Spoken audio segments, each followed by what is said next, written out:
Thank you for joining us for Weekdays Live with Reverend Al Sharpton. Take the time to share this broadcast right now. Tell your friends it's time to keep it real with Reverend Al. Comment your questions now in the chat or call Reverend Al Sharpton directly on air at 877-532-5797. Now stay tuned for Reverend Al. This is Reverend Al Sharpton. As you watch the broadcast, support National Action Network. Go to www.nationalactionnetwork.net and be involved. You can join, take your membership right online, www.nationalactionnetwork.net. Getting ready to start the program, but we need you to be part of the movement.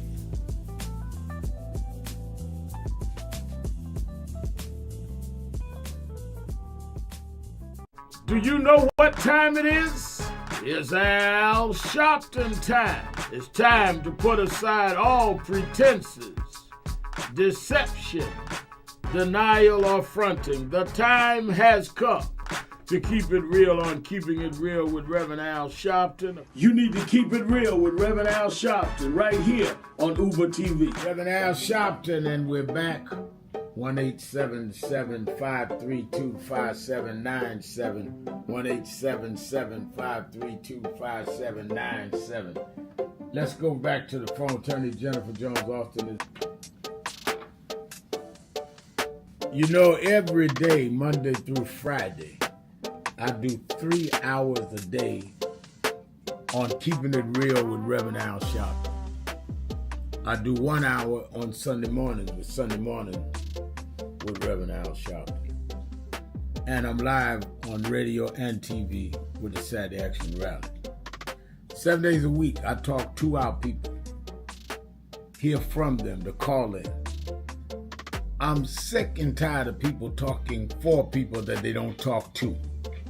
So go on www.nationalactionnetwork.net. Listen to my show, call in, express your opinion. You don't have to agree with me. But let's start talking to each other rather than about each other and lecturing at each other. Let's keep it real with Sharpton. Happy 20th anniversary to Reverend Al Sharpton on 20 years of Keeping It Real. 2 decades of truth-telling, June advocacy, the 20th. Do you know what time it is? It's Al Sharpton's time. And for the next 3 hours, it's time to put aside all pretenses, deception, denial, or fronting.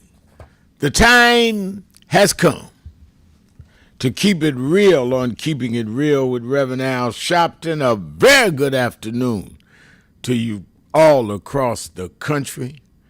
Good morning to our West Coast listeners. Welcome to those listening on Sirius XM, Channel 126, The Urban View, where talk empowers and becomes action. I'm coming to you live from our National Action Network corporate headquarters in New York, and we are here on Hot Button Monday. We start every week on this show opening up the phones and our message board to really let you come down, bring up whatever is on your mind and whatever is in your heart. It's Hot Button Monday. A lot is going on. And let me say from the outset that I want to give my condolences to the family of Tony Brown, extremely important journalist, one of the pioneers of black media journal. He used to have Tony Brown's Journal, and it came out of the late 60s, 70s, all the way up to where out of Hampton University. He passed at 93 years old.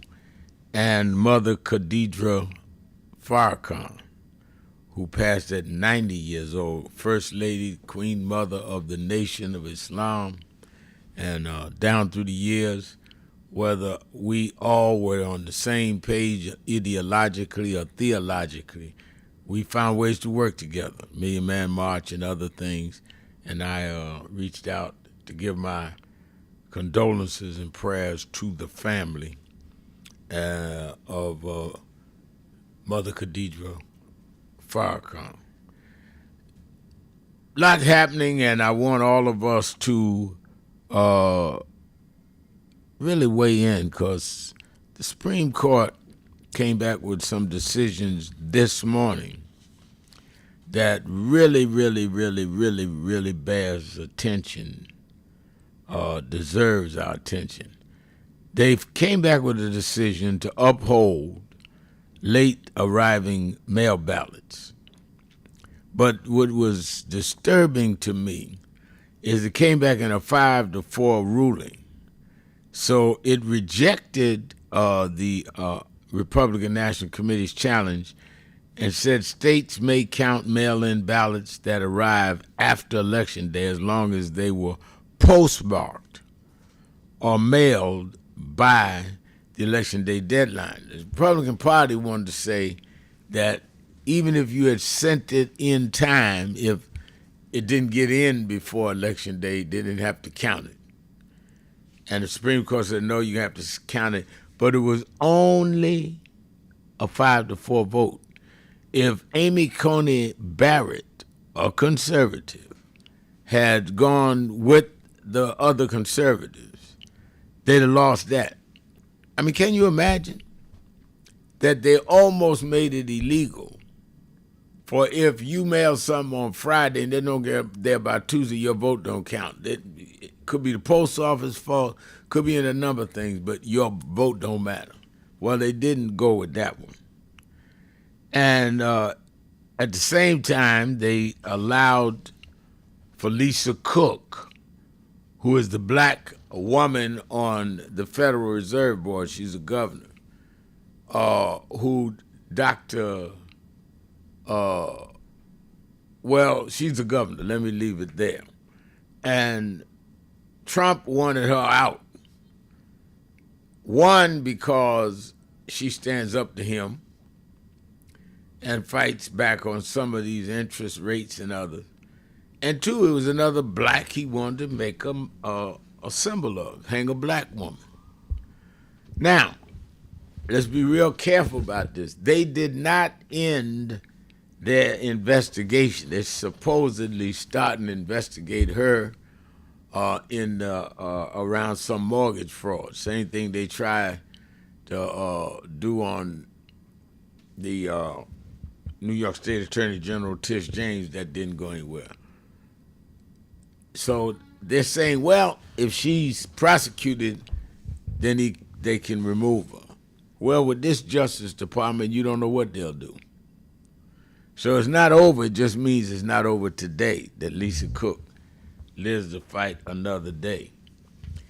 And something that was negative also was that the Supreme Court declined to review the Texas voter assistance restrictions. The court leaves Texas restrictions in place. The court declined to hear challenges to Texas Senate Bill 1, leaving in place a Fifth Circuit Court ruling that upheld the state's ban on paid assistance for voters completing a mail-in ballot. There's a state law that you cannot assist or have paid assistance. I'm a senior citizen, say.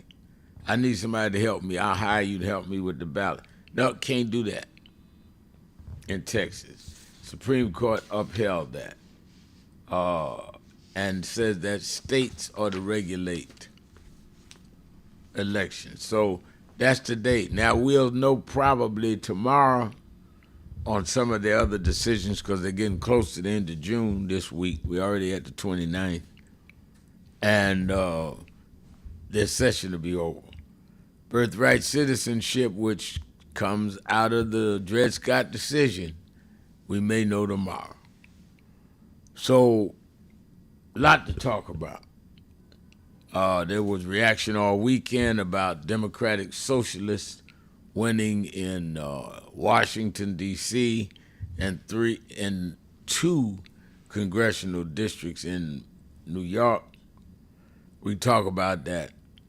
And I see Pauline McCullough is already on the message board. She said, Reverend Al, I like the interview on Politics Nation you did this weekend with Representative Ayanna Pressley. I like that interview, a very smart woman, a smart African-American woman. No, I thought she was a very good, I had her on, I had other guests over the weekend, and she came on and talked about Haiti. She's in that, on the Committee on Haiti, how she is diabolically opposed, as I am, to what Trump is saying about Haitians have lost their protective status. And you got 350,000 Haitians, 6,000 Syrians can now be sent back like this. And like people said, send them back to what? Port-au-Prince Airport, the capital's not even open because the gangs run everything. So how you going to send people back into a terrorized country? Other than you need another distraction because you're losing in Iran. Every time you say it's over, it's not. You went and snatched Maduro out of Venezuela. That did not change anything. You kept his vice president there. So we got a lot to talk about there.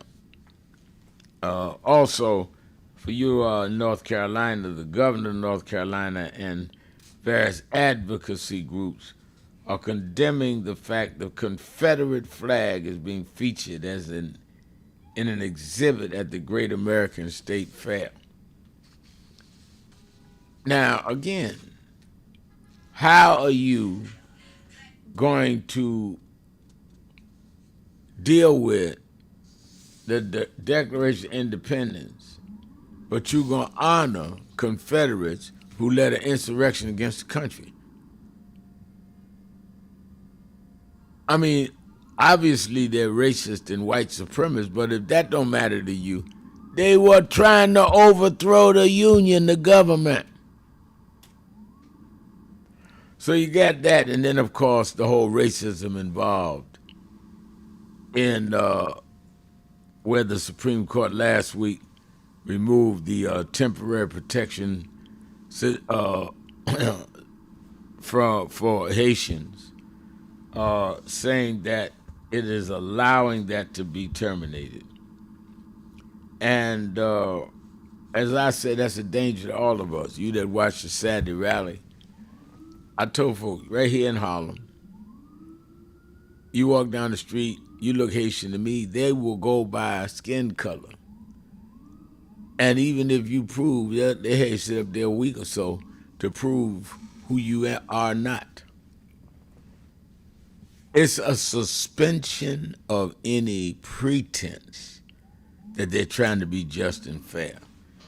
Trump, say what you want, you got to give him credit. He's just outright bold, bodacious, and don't care, which means we got to fight back with that same energy, that same determination. Get out each other's way. Stop looking for things that we can fight each other. Fight the common enemy. Once we back them up off our rights, as we have done in the past, then we can have all these debates and discussions, and I don't like Joe and ain't too sure about John. We don't have the luxury of doing that now. They're removing any semblance of decency about the people of this country. So I want us to, let's weigh in on this. Let me take my break, and I'm going to open up the phones at 1-877-532-5797, 1-877-532-5797, or go to the message board, Kennedy Marie Shabazz is on there, say we're going to walk around with our birth certificates. That's what they telling you to do. For those of us that haven't. All right, let's get ready. Let's get ready. Hot Button Monday. Let's heat it up. Keeping it real. Shopton. Be right back. Keeping it real. Keeping it real.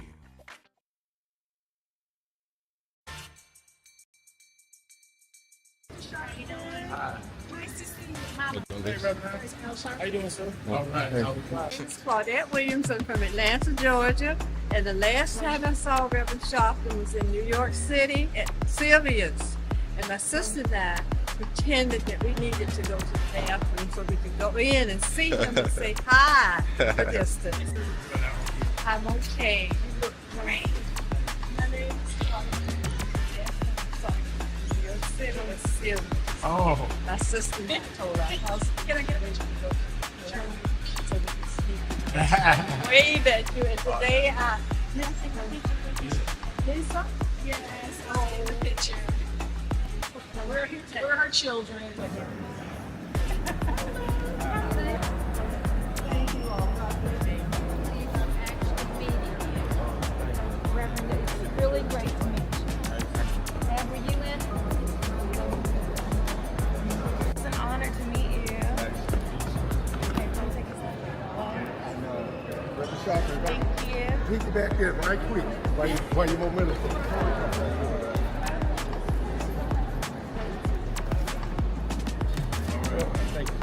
One more, please.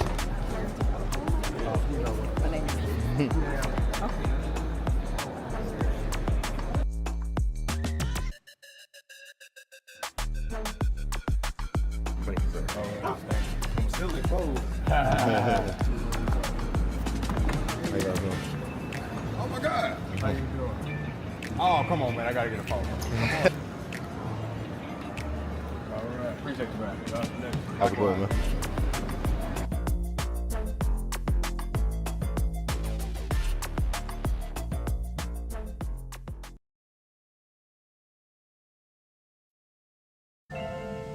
Thank God I was blessed to have both in my life.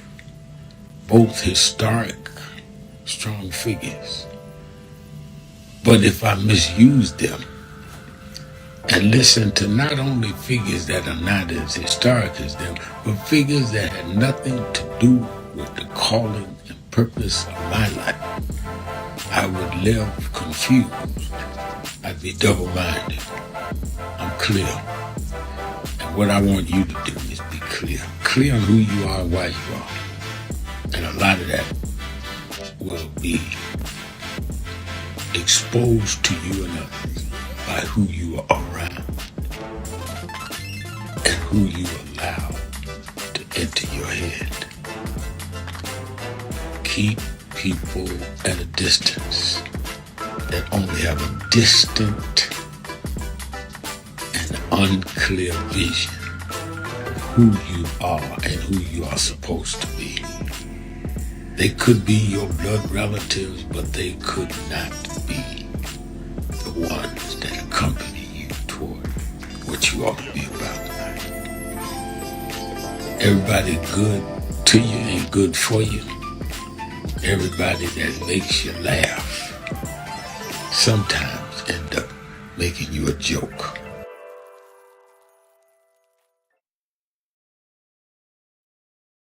Hello, New Orleans. Let me tell you straight. They did not think we could come and be here tonight. They cut budgets and advertising, but one black man, Rich Newton, said, I don't care. My families come together every 4th of July weekend, and Essence will happen, because that's who we are. Give a big hand to Rich New Dennis for bringing us back.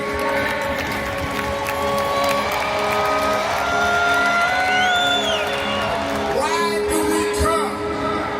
Because the essence of who we are is essential to what made this nation. We built this nation. We made this nation. We created the essential dollars that this nation lives off of. We don't care what bill they pass. We will not back up. We will not back down. We will not give in. We will not be chased out. We don't care who's in the White House. We will organize our house, house by house.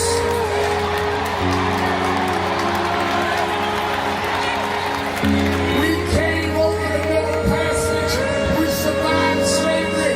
We survived Jim Crow. Don't you give up now. Don't you turn back now. Stand up, black man. Stand up, black woman. Reclaim your dignity. Reclaim your place. So we stand with the Black Global Black Economic Forum. We stand with Essence Magazine because that's who we are. So don't give in now. Yes, it's some rough days, but we've been through rougher days than this. Yes, Trump is a bad dude, but we beat badder dudes than Trump. So let's party with a purpose, because our rhythm and our music reminds us who we are. Because we can smile through our pain and organize for our gain. Let's stand up and let's celebrate who we are. Thank you, God bless you.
Keeping it real. I'm your host, Reverend Al Sharpton. It is Hot Button Monday. Whatever's on your mind, whatever's in your heart, let it out, let it out, let it out. All you have to do is call us at 1-877-532-5797, 1-877-532-5797, or call at 1-877-532-5797, and the lines are jammed. Let me go to the phones, and I think and the message board. I see Shannon on the message board is saying Maggie Haberman is far from a third-rate journalist. Trump, she's exceptionally excellent at exposing Trump. He's referring to Maggie Haberman. It was on Politics Nation, my show Sunday night. And she and Jonathan has written a book on Trump called Regime Change that is selling, and she got a lot of inside information in it from people in the White House. And, of course, Trump said she's a third-rate journalist, first-rate getting paid because she's attacking him. And he talks to her all the time. She's the political editor of the New York Times, so he plays up to the time, mad when she just tells the truth. And I had her on last night. I've known Maggie maybe 20 years, and she's a young reporter. She was younger 20 years ago. Straight shooter, excellent reporter, excellent book. I started the book last night. Really, even I, who know a lot of the stuff about Trump, I do this every day and fought him for years. There's stuff in that book that I did not know. All right, let's go to the phones. Hot Button Monday. Let's start with a blessing that we have with my dear friend, Miss Eunice out of Chicago, Illinois, the beloved Miss Eunice, who celebrates 93-year birthday. Happy birthday, Miss Eunice. Well, thank you, Reverend Sharpton. I'd say give honor to God, who is the head of my life. Today is my 93rd birthday.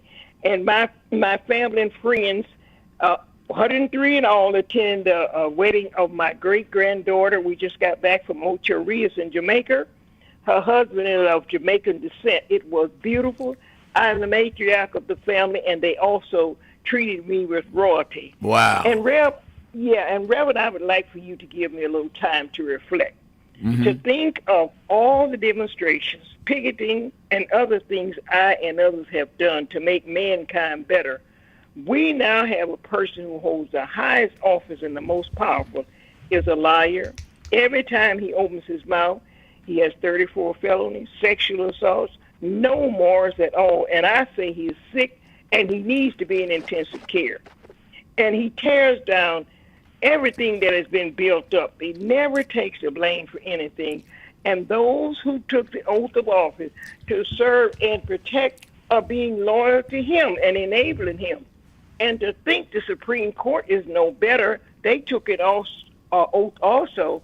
And I can't leave out Mitch McConnell, who held 2 impeachments and no fault was found. And finally, let's all go out and vote. As Reverend Jackson said, let's keep hope alive. And thank you, Reverend, for your friendship and love. And that's what I need for my birthday. Keep up the good work, and I just enjoy you when you on these shows. You make me proud. And condolences, last but not least, to Minister Farrakhan on the passing of his wife. And thanks again. Love you. God bless. Love you, and happy birthday again. And you have been a bright light for many years in the movement, and you have a bright light on this show. I really, really love Miss Eunice. Thank you. And thank you so much, Reverend. All right. Bye-bye. Let's go to Ray in Cincinnati, Ohio, the Buzz. Ray? What's up, Rev? Thanks for taking my call. Rev, couple things. The Supreme Court is given authority to destroy the Constitution, and they don't care. And this decision, this 5-4 decision, you mentioned Amy Coney Barrett, and I believe John Roberts is the other one, because the other 4 won't do anything to help blacks. And so when people say, what's the most important issue when it comes to voting, people have their own reasons. But I've always said it's the Supreme Court. It's the courts that makes the decisions, really, on how American lives, are followed. So to me, it's the Supreme Court. Now, they'll give Trump some wins, and they'll give the Democrats some wins and losses. With Trump, every time he has gone to the Supreme Court, he should have been denied everything because they're crooked. Donald Trump cannot do what he does. And a lot of people blame Trump. You know Trump. He's going to be Trump. And he can't get away with anything unless he has the support of the people like the Senate and Congress and Supreme Court, and these judges and all these people he put in place. So if all they had is backbone, Trump can't get away with what he get away with. So folks out there, yeah, Donald Trump is the president, but he shares equal branch, but they let him get away with it. And so, and I understand that a lot of people don't come down on the Supreme Court as much as they should because they need them at some point, talking about the Democrats. Right. But they deserve some blame too. And just because the Supreme Court may throw Democrats a bone here and there, doesn't mean you can't come down on them hard.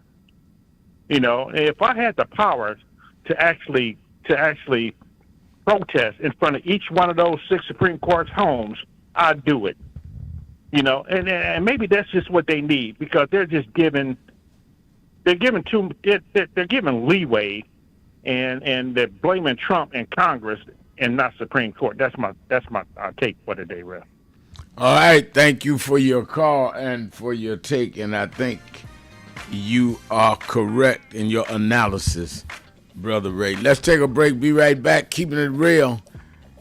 1-877-532-5797, and of course our message board Rev 11216 says on the message board 2026 convention was the best yet during the commercial. I am a lifetime member, 4 years now. It gets better and better and better each year. Nan, keep up the fine work. I'm praying for us all. Unity. Love you, Rev. Thank you for saying that, and we're going to keep going. I'm so excited about this march, August 28th, picking up steam. These people understand we got to show force. We've not gone to Washington in force. Let's take a break. Be right back. Keeping it real. Shopton. 1-877-532-5797. Be right back.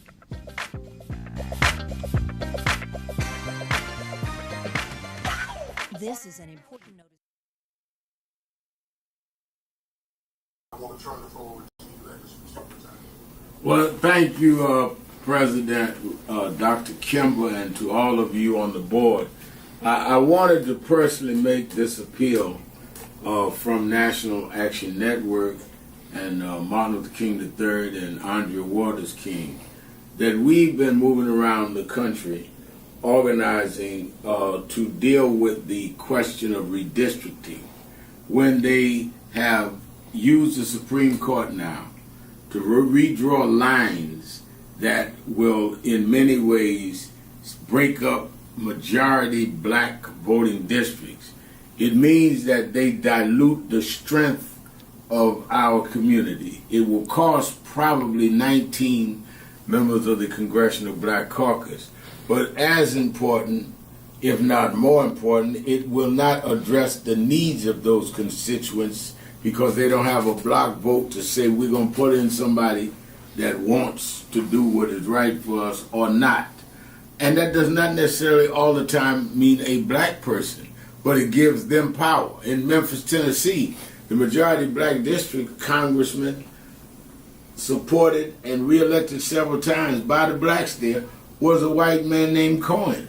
So we see this as an undoing of the Voting Rights Act of 65 and the Civil Rights Act of 64.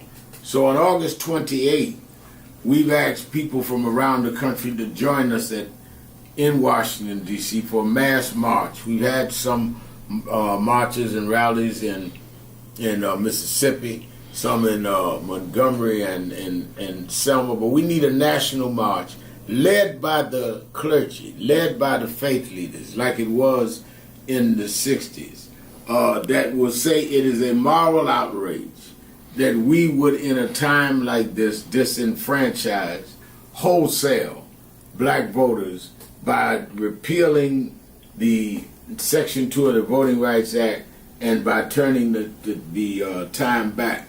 We've heard from a lot of groups, but we need this to be church-led. National Action Network is appealing to you, the president. Reverend Dr. Boise Kim has been on our board for years and knows this well, and the many of you that are on the board. But we need to send a national message in a peaceful, nonviolent gathering led by the clergy, along with Dr. King's son, along with his daughter-in-law, and along with other leaders.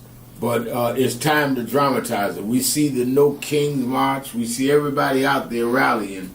Where's our voice when we're the ones being disenfranchised? We're the ones being attacked. And I think that if we would stand up, the people will step up, because the people understand the gravity of the hour. And I think that we are called upon at this point in history to do what those leaders of the black church did before our time and in our childhood. So I thank you, President Kimball, for giving me an opportunity to make the appeal to the board itself. You have the information. We're going to have buses from all over the country. Those churches that have buses, we give information. Those that don't, we're willing to help supply them. But we need to show a big number right in the nation's capital. History should not say they stripped us of everything and there was not a national response led by the black church. Thank you very much for these few minutes. The only thing that will matter 2 minutes after you're gone is what you did for more than yourself.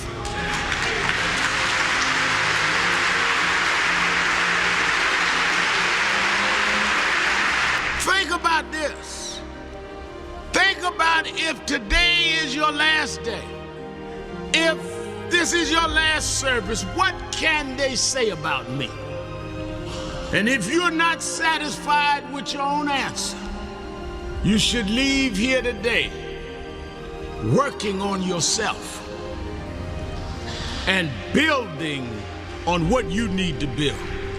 Because God is here. He's available to you if you but use what he's giving you to be more than self-indulgent. Now, I know many of us come with reasons we won't step out. But I come to tell you that's why God is here. God takes the ones that are the least likely and gets the most done. As I have seen in my life, people that were the unexpected and rejected are the ones that end up the greatest. So don't let whatever mistakes or whatever things that may be in your past hold you back. God is not trapped in your past. God is there for your future. And he's there that every day you wake up was a divine decision he made to give you another opportunity to serve.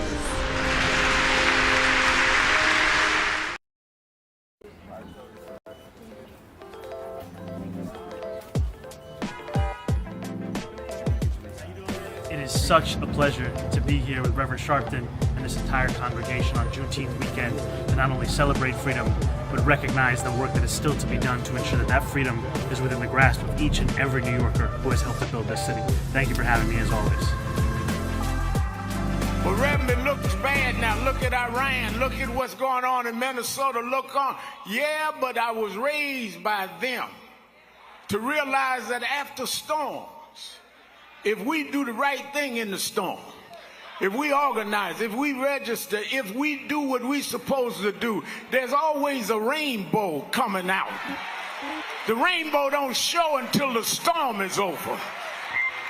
The rainbow gonna come out in November. The rainbow gonna come out in 28. We gonna fix these tricks in 26 and march through the gates in 28. We didn't come this far to turn around now. We won't go back. We won't go back. We won't go back. Center itself, the millions to billions, give a sense of value. Our history is worthless. We're not a worthless people. We're not a people that are just some ghetto drugs. You know, sometimes in places that we were destined. And this shows us. I'm your host, Reverend Al Sharpton, and we're back. 1-877-532-5797. 1-877-532-5797. And it is Hot Button Monday. Let me say by way of announcements at Politics Nation with Al Sharpton live at 5 p.m. Eastern Time every Saturday and Sunday. We had two good shows this weekend live, and as the person on the message board said, Ayanna Pressley, Congresswoman of Boston, was real strong. And we had her on. We had the Congressman Raskin, who's the ranking member of the committee that's overseeing what's going on in terms of these global fights, and as well as he gave us some insight into what's going on with this president and trying to go around the question of the bipartisan approved act on housing, saying he's not going to sign it until they pass the SAVE Act, which is voter ID and all the suppression stuff he wanted. Had on Maggie Haberman, I said in the New York Times, this explosive book she has out. Had the winner of the race for Congress in Harlem and Washington Heights. She was at the rally Saturday morning and came on the television, and all this talk, the Democratic Socialists have won seats. Well, I want to hear what they got to say. They didn't cheat to win it, so let's hear what they are saying, and let's hold them accountable like anybody else. But Daria Lisa Chevalier came on, and she was there for both. Just a good weekend of shows. And like I said, they've changed a lot of the lineup. The show that was behind me, the weekend prime time, did its last show Sunday. They did the Obama Library special after me Sunday, and I understand every week they're going to be doing some of the repeat shows. No one will follow me. I'll be the last live show Saturday and Sunday. Why they didn't change us after 15 years in August is because you support the show, and I appreciate it. Let me also remind you the Saturday Action Rally had a great rally. Like I said, the woman that won the Congress, congressional, at least Democratic nomination, Daria Lisa Chevalier, was at the rally, Assemblyman Jordan Wright. I dealt a lot with Haiti, and I dealt with it with Ayanna Pressley on the show. What they are doing, the Haitians, is unfathomable. You've got to be a part of our march to take away the temporary protection for Haitians, 350,000, who are in many cities are backbone workers. And they're doing it because of racism. Donald Trump has outright racistly said that they eat animals. It's an S-hole country. And all of us talk about this Pan-Africanism until it's time to stand up for somebody in the diaspora. I'm definitely, and I've been to Haiti many times, I'm definitely going to keep fighting that they get their hands off Haiti. And so watch Politics Nation every Saturday and Sunday, 5 p.m. Eastern Time. Then also the march, August 28th, picking up a lot of steam. People around the country is telling me they're getting their way to Washington. My younger brother, Reverend Kenny Glasgow, in New York, dropped by to see me. They're getting 5 buses from Alabama. And there has not been, a lot of people never thought about it till I brought it up. There's not been a major Washington march led by blacks since he got back in office, and his first attack was on blacks, DEI. First day. We marched thousands at Wall Street to hit the corporations. Now with voter restriction, DEI, and them letting the expiration come of the Affordable Care Act, aside from this unnecessary, unreasonable law in Iran, we need to be in Washington. No better day than the anniversary, 63rd anniversary of the March on Washington. We need those kind of numbers. So you can go to 1-877-626-4651, 1-877-626-4651, and get information. If you want buses from your city, or you want to know if there's something close to your city, or you want to know where to go if you're flying, go there or go to nationalactionnetwork.net. nationalactionnetwork.net. It is still, for another day, Hot Button Monday is no exception. It is Black Music History Month. I see Pauline McCullough saying her song is Get Rid of My Heavy Load. Heavy Load by the Mighty Clouds of Joy. Now, you know I love that. Thank you for that call. Let me go to Brother Jacob, since you went back and got that song. Brother Jacob, you're keeping it real with Al Sharpton. Hot Button Monday. Peace be unto you, Reverend Sharpton, and your global audience. Peace be unto y'all.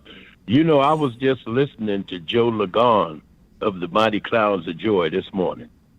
And man, you talking about, I remember playing with Harold Melvin and the Blue Notes at the Apollo Theater. And they came and opened up the show, The Mighty Clouds of Joy.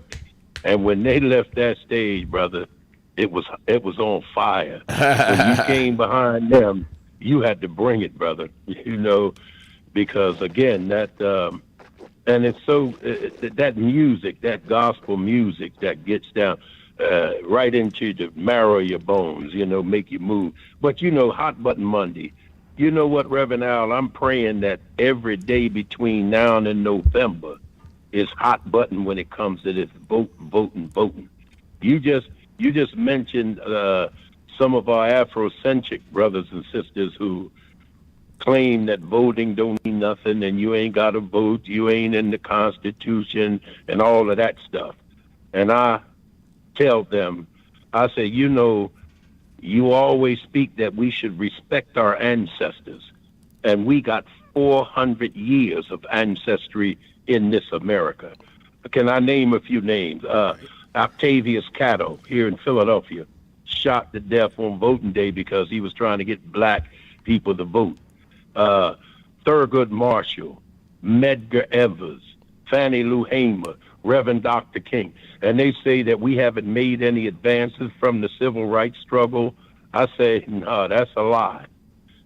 we can see this White House, because of their racism, they're trying to take it all back. Like our ancestors didn't struggle for anything in this country. Reverend, now, Kurt Franklin was supposed to be singing gospel yesterday at the Independence Hall, right in front of Independence Hall. It was the 250 celebration going on, some of the Philadelphia stuff, but it got rained out, right? And, you know, Kurt Franklin had that song Stomp, put him on the map, which was really Parliament Funkadelic, One Nation Under Groove. But in that song, he said, GP, are you with me, right? God's people, are you with me? And I say that, Reverend, now to all Americans. I say what he said. God's people, are you with us in trying to save this democracy, this freedom-loving America? You know, one of the people that was instrumental in the Constitution, I don't know if it was Thomas Jefferson, but one of them said, democracy is good if you can keep it. Right. And yeah, you know, so, you know, we already see it. Trump and his organization, the MAGA people, said that they were going to make America first, but Ray Charles can see they made America worse. So I say, are we going to keep this democracy that we love, or are we going to let some people, the ilk of what we see in the White House now, steal it? Right, Reverend Al? No doubt about it. Thank you for all that wisdom. Thank you for your call. Let me take a break. I'll be right back. It's Hot Button Monday. A lot to talk about. Let it out. 1-877-532-5797. Be right back. Breaking news. The issues. Thank you for joining us for Weekdays Live with Reverend Al Sharpton. Take the time to share this broadcast right now. Tell your friends it's time to keep it real with Reverend Al. Comment your questions now in the chat or call Reverend Al Sharpton directly on air at 877-532-5797. Now stay tuned for Reverend Al. This is Reverend Al Sharpton. As you watch the broadcast, support National Action Network. Go to www.nationalactionnetwork.net and be involved. You can join, take your membership right online, www.nationalactionnetwork.net. Getting ready to start the program, but we need you to be part of the movement.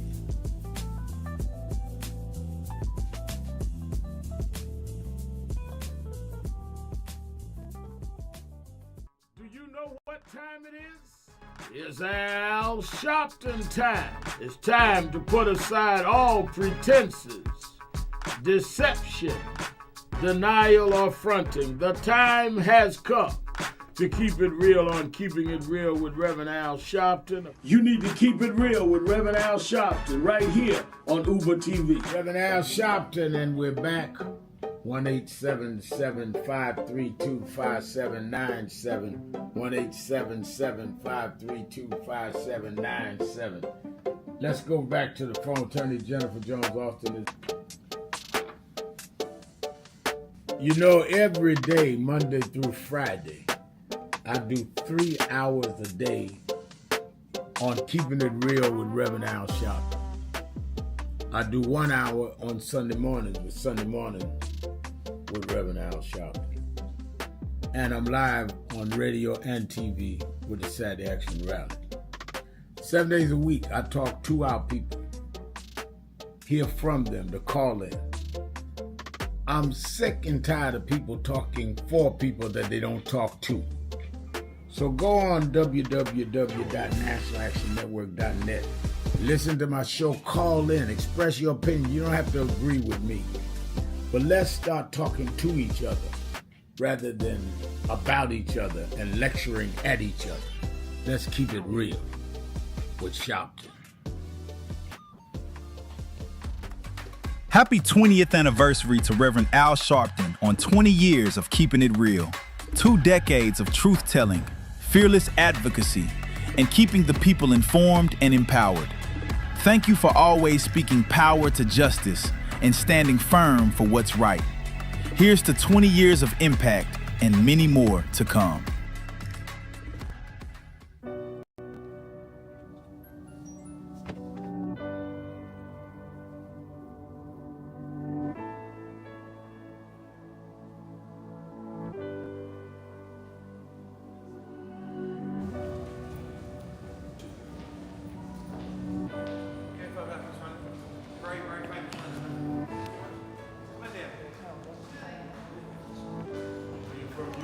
In London, yeah. We've got many problems there.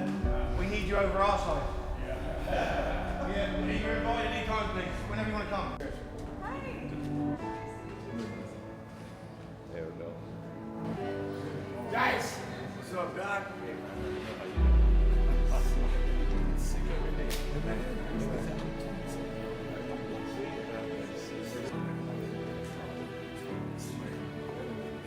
So we are in not a political dilemma, we are in a moral dilemma.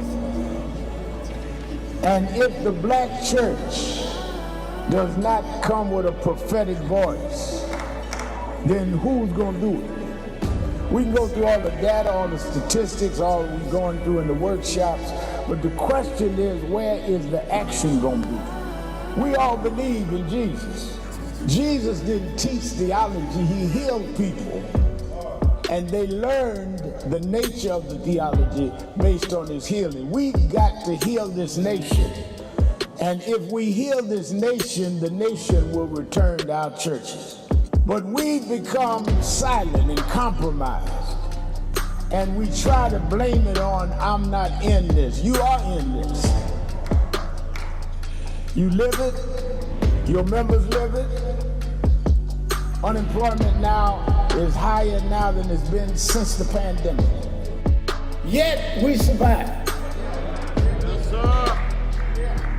There's no history in the world of any people that went through the kind of psychological, cultural, and physical slavery like blacks did in America.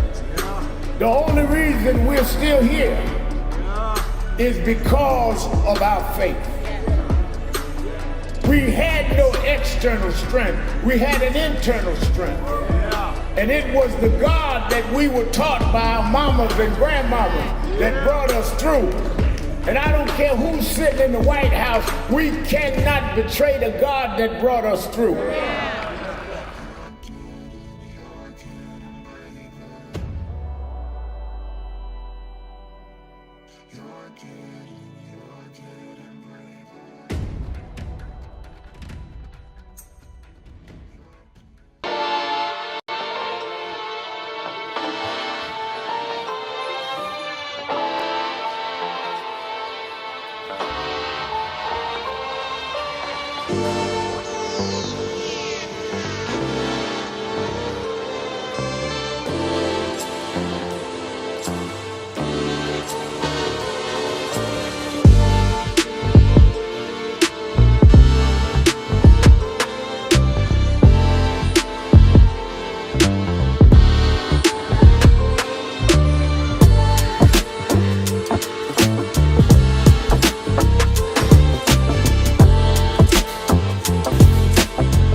Everyone look here. Say it again, Miss Pearl. Voting rights. Voting rights.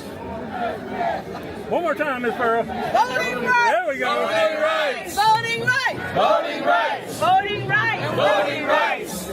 When do we want it? Now. When do we need it? Now. Yesterday. What do we want? Voting rights. When do we need it? Now. What do we want? Voting rights. When do we need it? Now.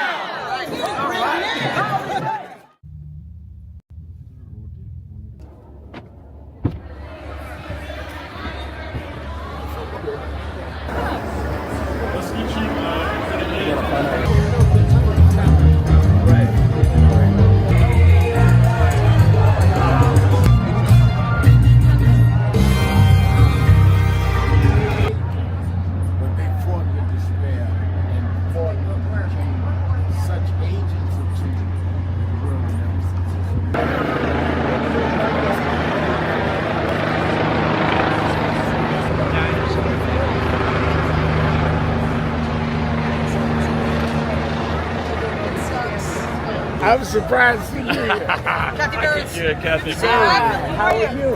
And my lovely wife, Lisa.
Monday, 1-877-532-5797, or go to the message board at nationalactionnetwork.net.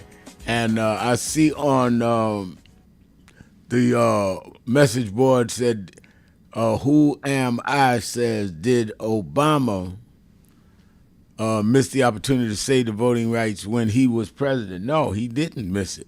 They came after it, and they tried to water some of it down, and they maintained it because he stacked the right people on the Supreme Court that protected that.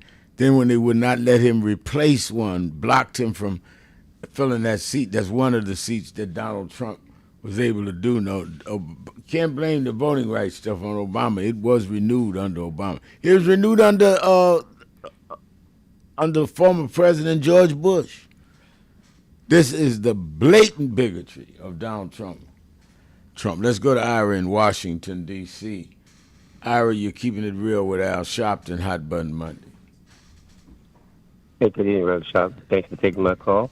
This would be an important racial public service announcement. This is what I'm going with this. I saw an article. I want these people to write this down if they can. A place I went to on Instagram, TK Civics. It's a white gentleman. He tells a lot of information about a lot of things going on. People need to go check this out because there's some stuff that's important in reference to 2030. And allegedly they're 53% complete on their agenda of destroying America as we know it now. So we need to check those articles out. They've been fact-checked. They're pretty decent. But a second article is on Luther Campbell. Remember him, the guy from Two Live Crew that made all the dirty music? He's running for some kind of something in the city council or something like that. He wanted to get a town hall meeting at a YMCA, which everyone uses that platform at the YMCA. So when they found out that Luther Campbell wanted to hold a town hall meeting on his phone, it's on Instagram, and they said that they called back and refused him for some unknown reason. Someone called, one of them politicians called and said, you can't have Luther Campbell there at a town hall meeting. But he said he's going to find a way to get us his town hall meeting at some platform. Luther Campbell, the one that lived with Two Live Crew, that did all the nasty music, he's changed. He's more politically correct now. He's doing things for people. And my third thing is, there's another site that people want to go to on Instagram. It's called Pull Up Past Politics. Very interesting platform. And they had an article about Mike Johnson was afraid of Republicans not winning. And if they don't, that means that all the shenanigans they try to pull, if the Democrats get back in there, they will force the Department of Justice and people to investigate the things that they will not do because of the political affiliation and the scariness of them of Trump. And that's one thing you got to look out for. And my last thing, very important, I saw Article 2 on Instagram. It's an article called NSPM7. It allegedly was legislation put out on September 2025, passed by this president behind closed doors somehow. And what it boiled down to was it can call you a domestic terrorist for your racial affiliation, your DEI affiliation, your LGBTQ stuff. And the young lady that you want to get the information from on her site on Instagram is called Bella, Bella. Her last name is Vandala. And she is very critical about these things. And those are very important. People should check those things out. And my last thing, Reverend Sharp, this is very important. This is very to do in New York.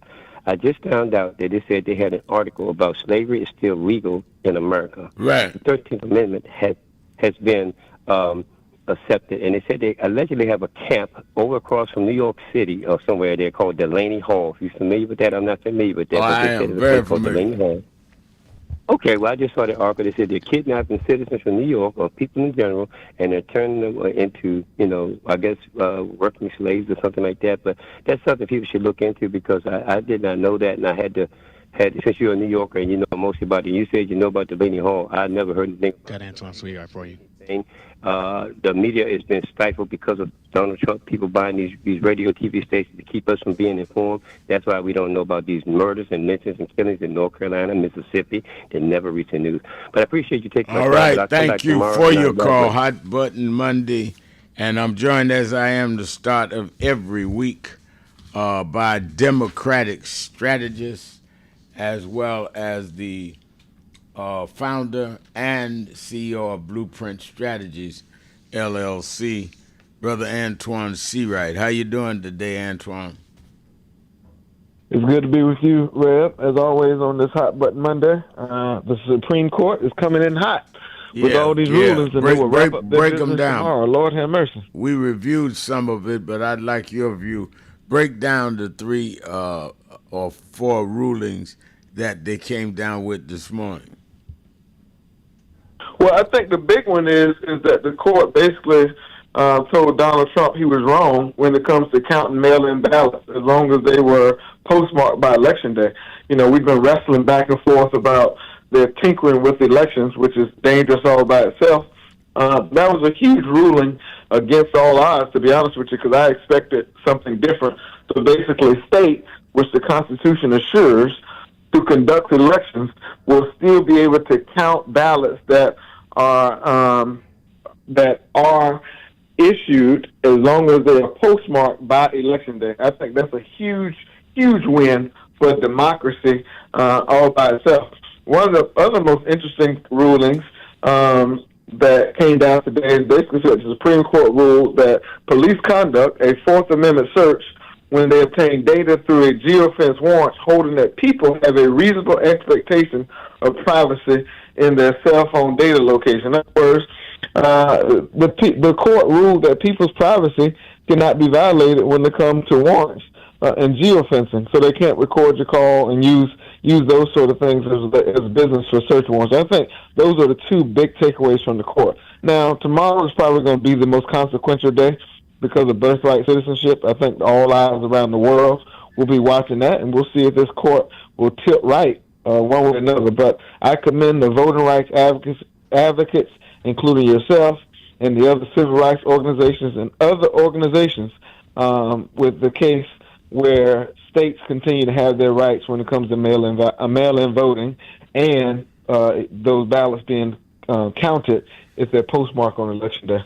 Give us your take on the Supreme Court's decision on Lisa Cook saying she did not have to leave her job, but they did not stop the case or the criminal investigation on her, as well as how you view the court in many ways did I think, a negative when they refused to review the Texas voter assistance restrictions.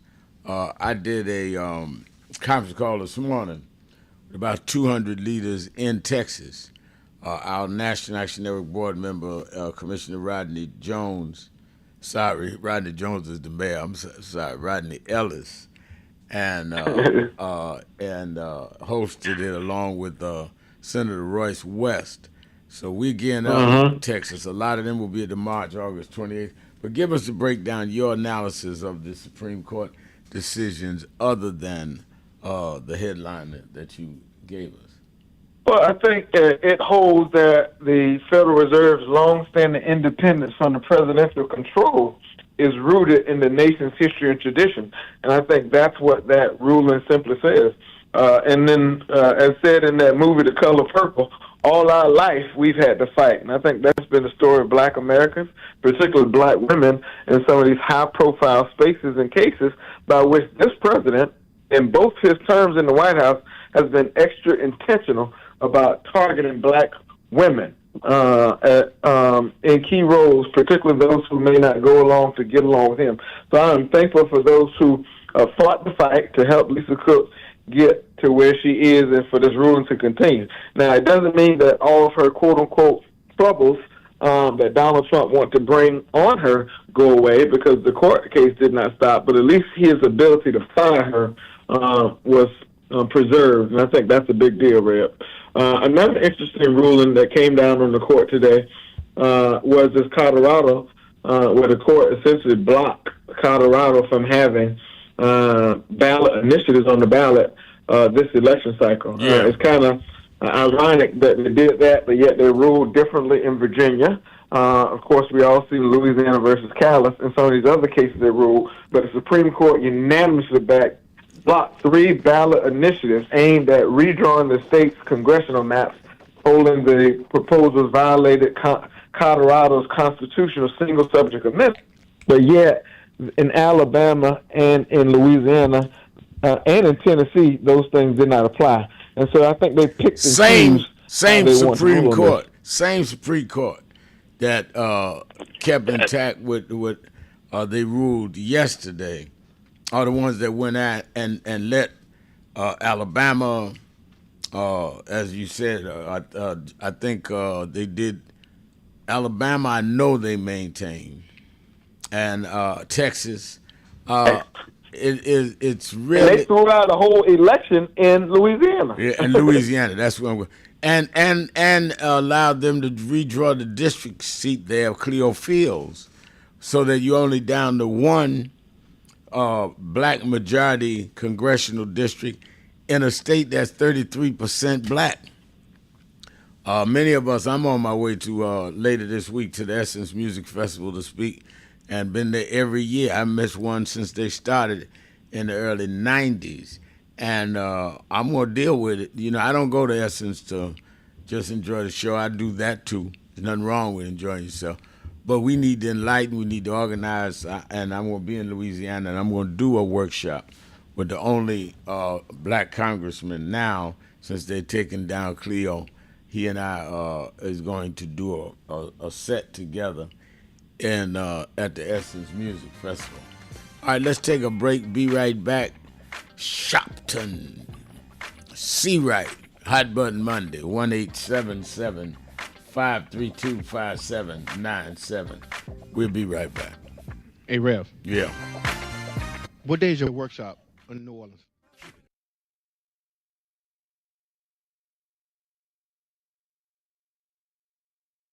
Hello, New Orleans. Let me tell you straight. They did not think we could come and be here tonight. They cut budgets and advertising, but one black man, Rich Newton, said, I don't care. My families come together every 4th of July weekend, and Essence will happen, because that's who we are. Give a big hand to Rich New Dennis for bringing us back.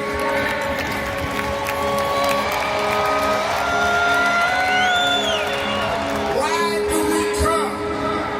Because the essence of who we are is essential to what made this nation. We built this nation. We made this nation. We created essential dollars that this nation lives off of. We don't care what bill they pass. We will not back up. We will not back down. We will not give in. We will not be chased out. We don't care who's in the White House. We will organize our house by house.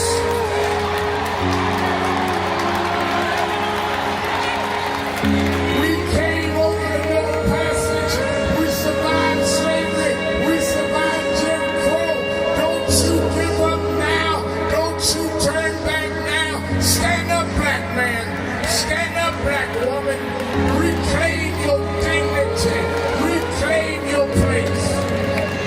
So we stand with the Black Economic Forum. We stand with Essence Magazine because that's who we are. So don't give in now. Yes, there's some rough days, but we've been through rougher days than this. Yes, Trump is a bad dude, but we beat badder dudes than Trump. So let's party with a purpose, because our rhythm and our music reminds us who we are. Because we can smile through our pain and organize for our gain. Let's stand up and let's celebrate who we are. Thank you, God bless you.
Robert Culp used to do a show with Bill Cosby, I Spy, and he did a documentary on breadbasket, Robert Culp. Oh, wow. You need to see that documentary. It's great. Absolutely. I lived this. I didn't read this. I lived it. I was there. You're true to this. I'm true to this. Not new to this. I ain't new to this. Vote to phone Troy. He was, Jack Odell was one of the guys that Kennedy warned Dr. King about. Say he was a communist. Okay. Wow. Jack Odell and Stanley Levinson. And Reverend brought him in. Nobody else in the movement would deal with Jack. Reverend brought him in. Oh, yeah. Sure. Just us. Just us. But there's stories behind all of it. It didn't just happen. But I am somebody. I may be on welfare, but I am somebody.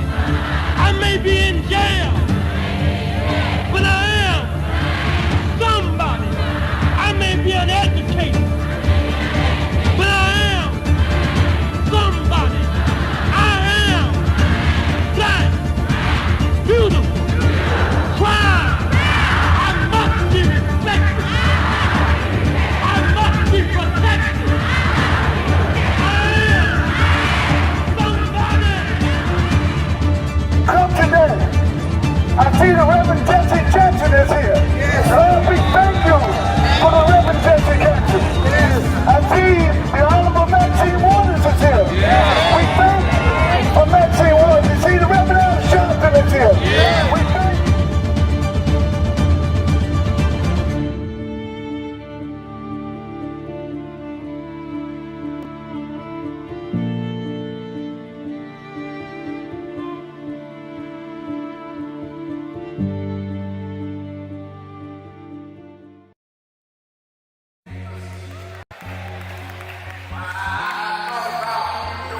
Look at everything. I went a couple of nights to go to the Knicks game. They lost.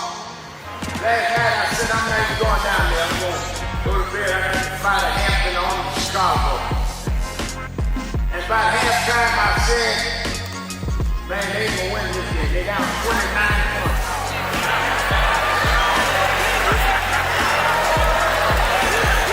And somebody here today, you've been down. They counted you out. People say there's no way you come back. But I come to tell you, don't quit. For there's another half to play. And God will take you and let you win when the odds are against you. I know they talk about you, but preach anyhow. I know sometimes the pews are empty, but preach anyhow. And when you get up almost where you could win, I looked at it last night and Brunson took the shot. It looked like it was going in to win the game, but the shot hit the rim and all hope was gone. But then an African named Boyd OG just stretched through the crowd and he tipped in the winning shot. If you hold on, God will tip your win.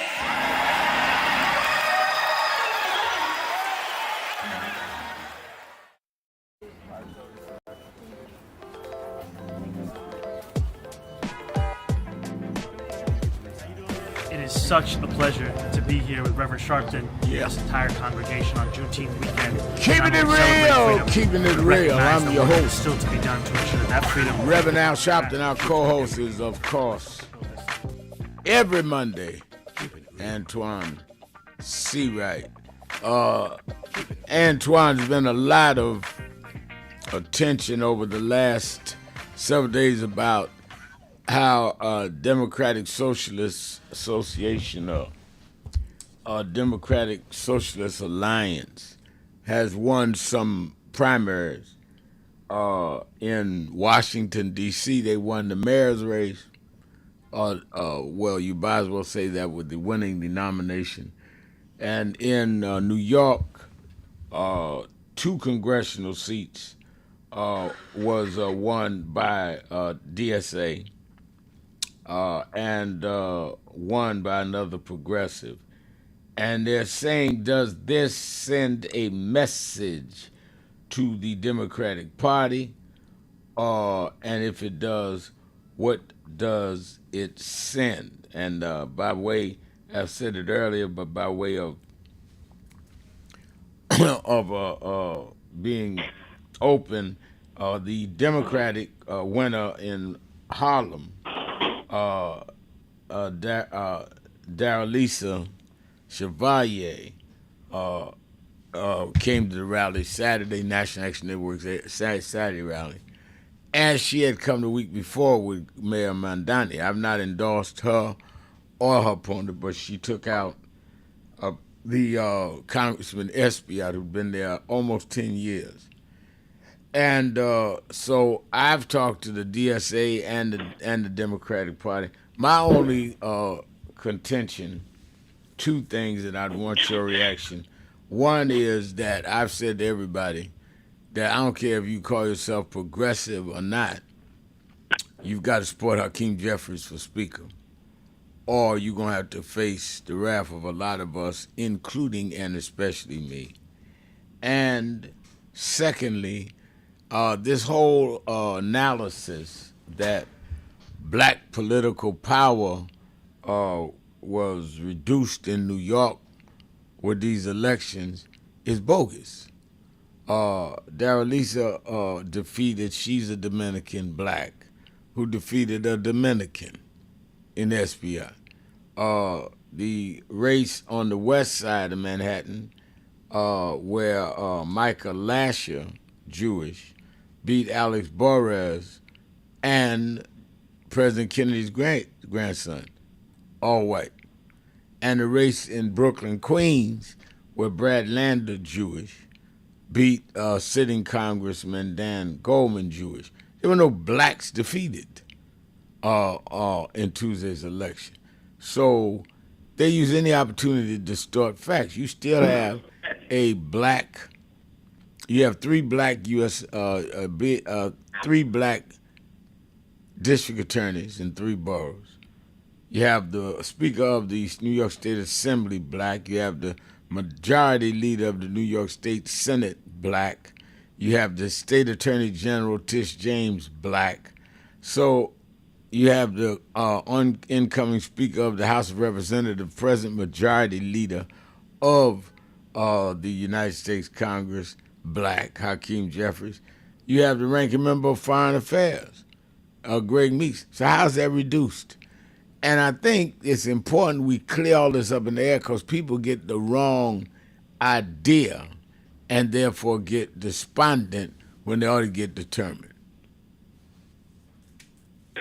Well, Reb, a couple of things. Let me tell you the problems I have. I have a it's very problematic to see videos online of a majority of the all-white victory party celebration event yelling and screaming to the first African-American House leader of any caucus and the next speaker, Hakeem Jeffries, "We coming for you next." I find that very problematic, insulting, and disrespectful. That came about as of some of the progressive and DSA members. I also find it very insulting and disrespectful that you had the co-chair of the Democratic Socialists of America in a live interview saying that they're not Democrats, they just want to use the Democratic infrastructure or the Democratic brand to get on the ballot and to infiltrate, if you will, the Democratic Party so they can bring about change. If their ideas are so good and if they're so strong in their presence and all those things, then why not use your own infrastructure? Why not use your own grit, if you will, to move your agenda forward if that's what it is? The third thing is that you don't win elections during election season, and so there were obviously some dynamics on the ground in some of those races where the incumbent members did not win, Dan Goldman and Espiat, that probably played some sort of factor in how the results came about. I don't think it was just some sweeping change because people wanted Democratic Socialists.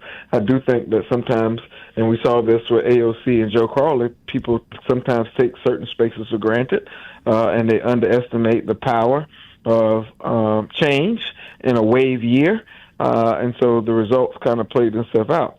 With all that being said, we pride ourselves on being a big tent party. We pride ourselves on letting the people decide what our menu looks like as Democrats. The people spoke in those districts in New York. And that's fine. But I will, as I've been clear on every TV program and every reporter's asked me, the path to 218, which is the goal and the mission, does not run through blue districts. It runs through districts like New York 17, where we nominate a patriot and a mom, a former uniform-wearing decorated soldier who will take on Mike Lawler, one of the most swingest districts in New York, and one of those seats that are a must-win for us if we want to get to 218 to win the majority. On the same night, while America was talking about Mondani and trying to make this Mondani versus Jeffries comparison, in South Carolina District 1, another swing district, we nominated a decorated soldier, a mom, and a patriot who will run in that seat, a swing seat, to replace Nancy Mace. At the same time, in Utah, we nominate a moderate conservative to run in that seat, because the pathway to 218 does not run through seats where we already have strong Democratic incumbents. It runs through swing seats in which we have to convince moderate Democrats, we have to convince independent thinkers, and even some Republicans that our agenda is the way of life and is the agenda. And so these tongue wrestling contests that folks want to have for the sake of attention, I'm not interested in it. I'm interested in getting to 218 to make Jeffries the Speaker, Joe Neguse the Assistant Speaker, to make Shontel Brown Chair of Ag, to make Greg Meeks the Chair of Foreign Affairs, to make Maxine Waters Chair of Financial Services, Bobby Scott Chair of Aid and Labor, and Benny Thompson Chair of Homeland Security, and some subcommittee chairs and other subsequent things where you have African Americans in leadership in the United States Congress deciding what the mood and the agenda is. And let me say this: the Central Harlem nominated Jordan Wright, who's black, in the same district that Danzalia won, congressional. There was a city councilwoman that just was a DSA that had won, and then we ran Yusef Salam last year, and he beat her. So let's not get this overblown now. People are going to support what they think is going to service them. And I agree with you that people get happy prematurely. They will only make people go and organize, and maybe that's what they needed to be doing anyway. Also, on a national level, I saw there was an A1 story in the New York Times this morning about Governor Bashir and how he's moving around the country. They start with him coming to our National Action Network convention. Then he went to Jim Clyburn's situation in South Carolina. There's already buzzing, Antoine, about people moving around and getting ready for possible races for president in 28. But what I've said to people is don't leapfrog over 26 into 28. We must take back the House with these Supreme Court decisions that we just talked about just a while ago, you and I. We need new legislation, and we cannot get that, and we will not move forward unless we get the chairmanships as you outlined on some committees. And let's not get in these side firefights and not be ready to fight the war. And I think that's important. Let's get ready to take our break. I'm coming back, going to you on the phones and on the message board. 1-877-532-5797 Shopton. See right. Be right back.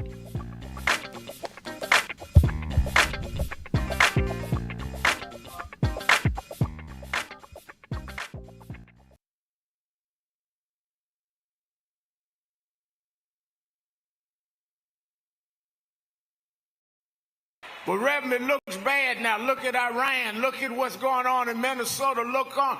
Yeah, but I was raised by them to realize that after storms, if we do the right thing in the storm, if we organize, if we register, if we do what we're supposed to do, there's always a rainbow coming out. The rainbow don't show until the storm is over. The rainbow gonna come out in November. The rainbow gonna come out in 28. We gonna fix these tricks in 26 and march through the gates in 28. We didn't come this far to turn around now. We won't go back. We won't go back. We won't go back. So who is Al Sharpton anyway? Who is this 33-year-old preacher without a church? A number of black New Yorkers as well. He is little more than a pudgy exhibitionist who can be counted on to show up, bullhorn in hand, at every racial incident.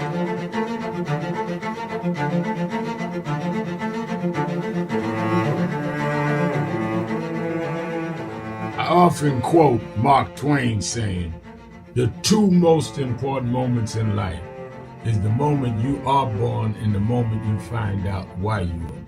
I had a very troubling conversation the other day that prompted me to do this little video. Young man that I've known a while came to me and he was crushed. I mean, really crushed, because people were criticizing his work. He's in the ministry, but he's also an actor. And he said he couldn't understand why people were jumping all over, criticizing him, trying to find scandalous and derogatory things about him. And I told him, I said, you know, you very young. You don't know the road I've traveled. They call me everything but a child of God. A blabbermouth, a loudmouth, too flamboyant, an agitator, a racist, I had to learn. Yeah, right. I was not defined by how others saw me. I was defined by how I saw myself and whether I was being true to myself. Some of you watching this don't like me. And it doesn't matter as long as I know what I'm doing and I like me for being real. So I'm doing this video to say to you, whoever you are and whatever you do, you may not be in ministry or social justice, none of this stuff, but don't live your life worried about opposition or people that don't like you. You can turn that around. Use me as an example. The same people that called me a scam artist, a con artist, a sellout, or racial hustler and all, I kept going. And the people I respected started respecting and publicly embracing my work. When Coretta Scott King, the widow of Dr. Martin Luther King Jr., had this to say about Al Sharpton. A leader who has protested injustice with a passionate, unrelenting commitment to nonviolent action in the spirit and tradition of Martin Luther King Jr. And I am talking about your leader, our leader, the Reverend Al Sharpton. The other thing that hasn't changed is the National Action Network's commitment to fight injustice and inequality here in New York City and across America. And that's not only a testament to Reverend Sharpton, it's a testament to all of you who are here tonight. First and foremost, to Reverend Sharpton. I saw him when he first came on the scene, and I have marveled at his tenacity, at the development of his intellect, and his devotion to our movement, and much he has contributed to the world we are experiencing. I am honored, and I must say that when I had my debate with Dr. King on the issue of the church and religion, he didn't warn me that after his departure, his space would be filled by another preacher, and that preacher would be Al Sharpton. All you want in life is people that matter to you to say you did all right. And more important, that you can look in the mirror and say you did all right. Thank you, Rev. Thanks for that introduction. Look, we've known each other for a long time. I'm grateful not only for your leadership and partnership, but quite frankly, more importantly, for your friendship. And thanks to all of you, members of our nation's most important civil rights organization. You have been, over all of your years, such an extraordinary leader. You are a voice of truth, a voice of conscience, a voice of practicality around what we must address and what we can do. And I thank you so much for your friendship. I remember that most of the youth around Al's age He was about 12. Wanted to be like Connie Hawkins, a great basketball player, legend. Earl the Pearl or Clyde Frazier. Al wanted to be like Adam Powell, a powerful preacher with a social justice gospel. He was very close to, at that time, to Reverend William Augustus Jones, powerful preacher and social justice advocate, and Reverend Gardner Taylor State right down the street, and Bishop Washington, whose church he came from, and Reverend Sandy Ray. He wanted to be like these giant preachers. He wanted them to have the edge, however, of the King's social justice dimension. He wanted to be like them. Now he's one of them. Perhaps taller than most of them because of the risks he has taken and the reward God has given him with his gift. I remember so well that first escorted him to jail. He was around 13 years old. With the jail fighting the ANP. He was in the lineage of our struggle. He grew up in it. We didn't just see him on TV one night. He didn't happen. He came bottom up, not top down.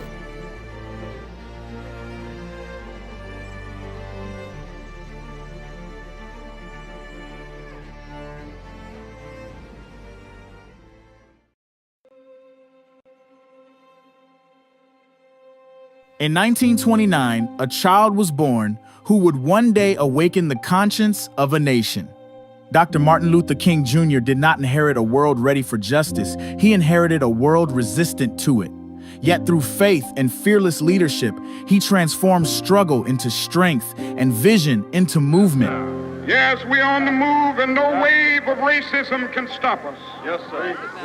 The burning of our churches will not deter us. Yes, sir. The bombing of our homes will not dissuade us. Yes, sir. The beating and killing of our clergymen and young people will not divert us. Yes, sir. The wanton release of their known murderers will not discourage us. We're on the move now. Yes, sir. Like an idea whose time has come. Yes, sir. Not even the marching of mighty armies can halt us. Yes, sir. We're moving to the land of freedom. Yes, sir. His dream was never meant to live in history books. It was meant to live through us. And today, that vision still lives. It lives through leadership that refuses to be silent, and through those entrusted with carrying the legacy forward through the moral leadership of Reverend Al Sharpton and the continued stewardship of Martin Luther King III, ensuring that Dr. King's dream remains a mandate, not a memory. Through National Action Network, that vision remains active, organizing in the streets. Reverend Al Sharpton. Antoine Seawright is our co-host. And let's go back to the phones. Don't forget, Politics Nation with Al Sharpton live at 5 p.m. Saturdays and Sundays, 5 p.m. Eastern Time on MS Now. They've changed a lot of the programming for the weekend, but we are still there. They said because of your supporting and the ratings, we're going to stay right there. They've canceled the show Behind Us, Weekend Prime Time. In fact, they played the Obama Library thing again on Sunday after the show. But we're still there every Saturday and every Sunday. Make sure you watch it. I'm not going to waste your time. That's why many of you watch the show. Also, Saturday Action Rally at Mother AME Zion. We winding down. We almost have our certificate of occupancy. The staff's already in the new headquarters of National Action Network that we own the building. We're just waiting on the occupancy certificate so nobody can say nothing when we pack out our auditorium and our overflow rooms. So this Saturday, though, again, we're still at Mother AME Zion, 137th and Lenox in the village of Harlem. And, of course, we are building up for the big march, August 28th in Washington. And hundreds of you already signed up from different cities. We are working diligently on this. I'm going to speak at Essence, asking everybody there to head to Washington. We need to show strength. We need to be in the streets, in the suites, in the voting booth. We have to have a multifaceted strategy. How did we get what they're taking away from us in the first place? How did we get the march? How did we get the Voting Rights Act? We marched. Selma and others dramatized what others had been speaking about. Same thing with the Civil Rights Act of 64. When we are dormant, they'll talk about everybody but us. And when we are active, that's when everybody says, wait a minute. And it empowers the people, our people on the inside, to get legislation, to get other things done. But once you go to sleep, it's not like they're going to come and say, oh, let's be nice to you. No. They got to say, wait a minute. I understand, Trump, your feeling, but these people are enraged. They're upset. That's the numbers we need August 28th. In Washington, go to nationalactionnetwork.net and sign up. Say, this is where I'm at. Is there buses leaving from here? Or I can organize a bus. Or I want you to tell me how to get a bus organized. And we'll help you get resources and get it done. You got 62 days. Let's go. All right, let's go to Demetrius in Cleveland, Ohio, WERE. Demetrius. Hey, thank you, Reverend Sharpton. Thank you. You and Mr. C, right? First of all, I would like to give my condolences to Tony Brown, family, and Mr. Farrakhan. Yeah. And Mr. Farrakhan was married to his wife for years, and I know there's a close bondship there. And with his children as well, they lost a grandmother. You know, so I know they are going through some emotional feelings. Also to Tony Brown, because I remember watching his show on PBS here in Cleveland, the Tony Brown Journal. Right. And it was one of the first shows that really expressed, you know, a black person, you know, talking to, you know, different black dignitaries in the community with entertainers. I remember he himself interviewed Minister Farrakhan on his show. And his column was interesting as well. Because I believe that's what we're missing here in America. It's a strong black press like we used to have at Sheraton News Network. Because that's really informed the grassroots people about the political system. So nowadays, most people get their information, you know, from the internet, because national news on television is sort of biased, you know, for this administration or for those who control it. When we had a strong black press, you know, it gave us an international view of the world, how it affects us as Americans and other people, and it also kept us in touch with the politicians in office, especially the black politicians. So I believe that's something that we really miss as a community here in America. And also concerning the ruling Supreme Court made, you know, that take away the asylum for the Haitians and the Syrians. I feel like, you know, how could the Supreme Court give one person the authority to decide who should have asylum and who shouldn't have asylum? To me, there should be some type of legal system set up in place instead of just letting Donald Trump decide which country should have asylum, because he have biased views who should have asylum in this country. And why send people back to a country where their life is in jeopardy? You know, because they left the country for a reason. You know, because what's going on now in Haiti in certain parts, especially in Port-au-Prince, you know, people are losing their homes because different groups want to take over different territory. So people feel threatened, and some of them live in camps. They're not even safe there. And also, if Donald Trump want to bomb, you know, boats and so forth, he said that bringing illegal drugs to America. Why he allowing guns to go to Haiti to supply weapons for the different people there, different gangs there? You know, be just extended with those weapons going to Haiti, disrupting peaceful people who living there in that country. So to me, it's just a neglect of the Haitian people because of their nationality. Ever since the revolution, when they overthrew slavery, Haiti always been unjustly penalized by France, been penalized by other countries. They haven't been given any type of economic support. You know, they haven't had any industry to move there, and their leaders, you know, haven't had no state government because different groups are being supplied, I believe, by outside forces. So I believe it's intentionally being put into practice, you know, to keep Haiti from prospering.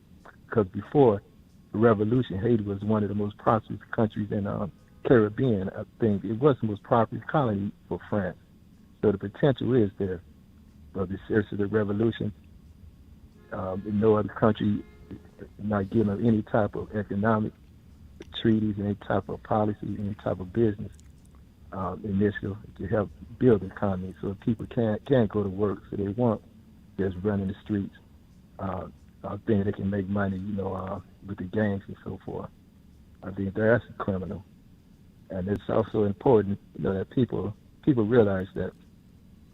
And also I believe it's profiling as well, because when you sing out certain people, from a certain country because of their skin color, it's based on racism.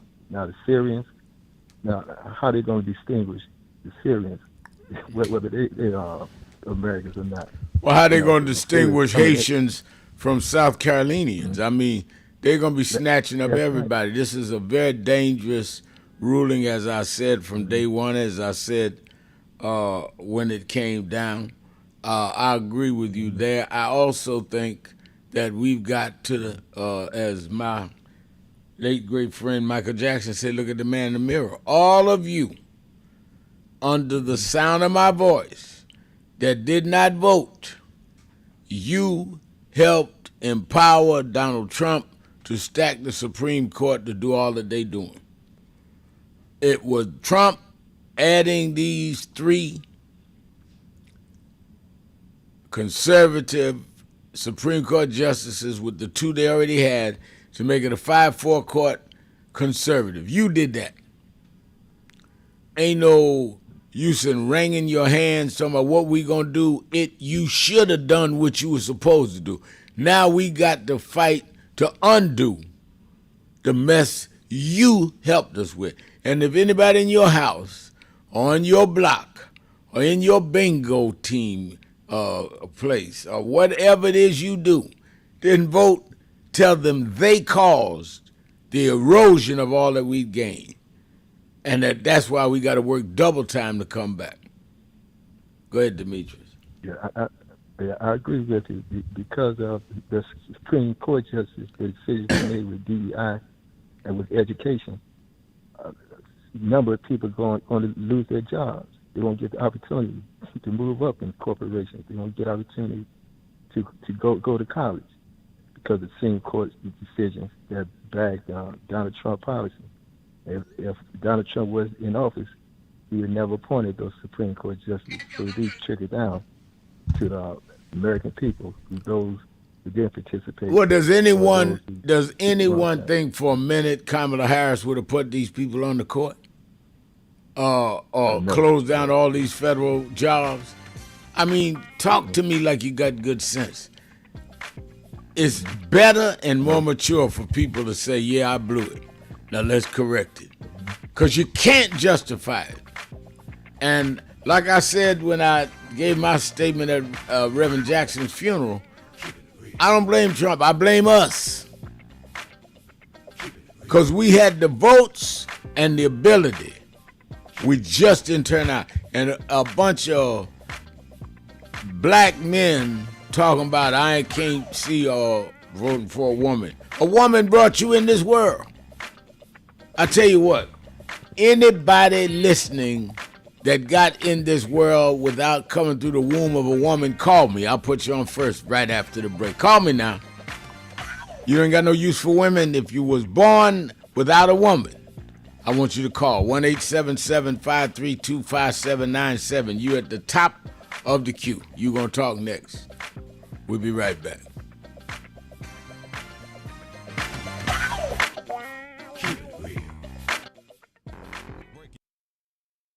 Thank you for joining us for Weekdays Live with Reverend Al Sharpton. Take the time to share this broadcast right now. Tell your friends it's time to keep it real with Reverend Al. Comment your questions now in the chat or call Reverend Al Sharpton directly on air at 877-532-5797. Now stay tuned for Reverend Al. This is Reverend Al Sharpton. As you watch the broadcast, support National Action Network. Go to www.nationalactionnetwork.net and be involved. You can join Take your membership right online, www.nationalactionnetwork.net. Getting ready to start the program, but we need you to be part of the movement.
Presenting itself the millions to billions, give a sense of value. Our history is worthless. We're not a worthless people. We're not a people that are just some ghetto drugs. You know, sometimes in places that we were desperate. And this one shows us that we are.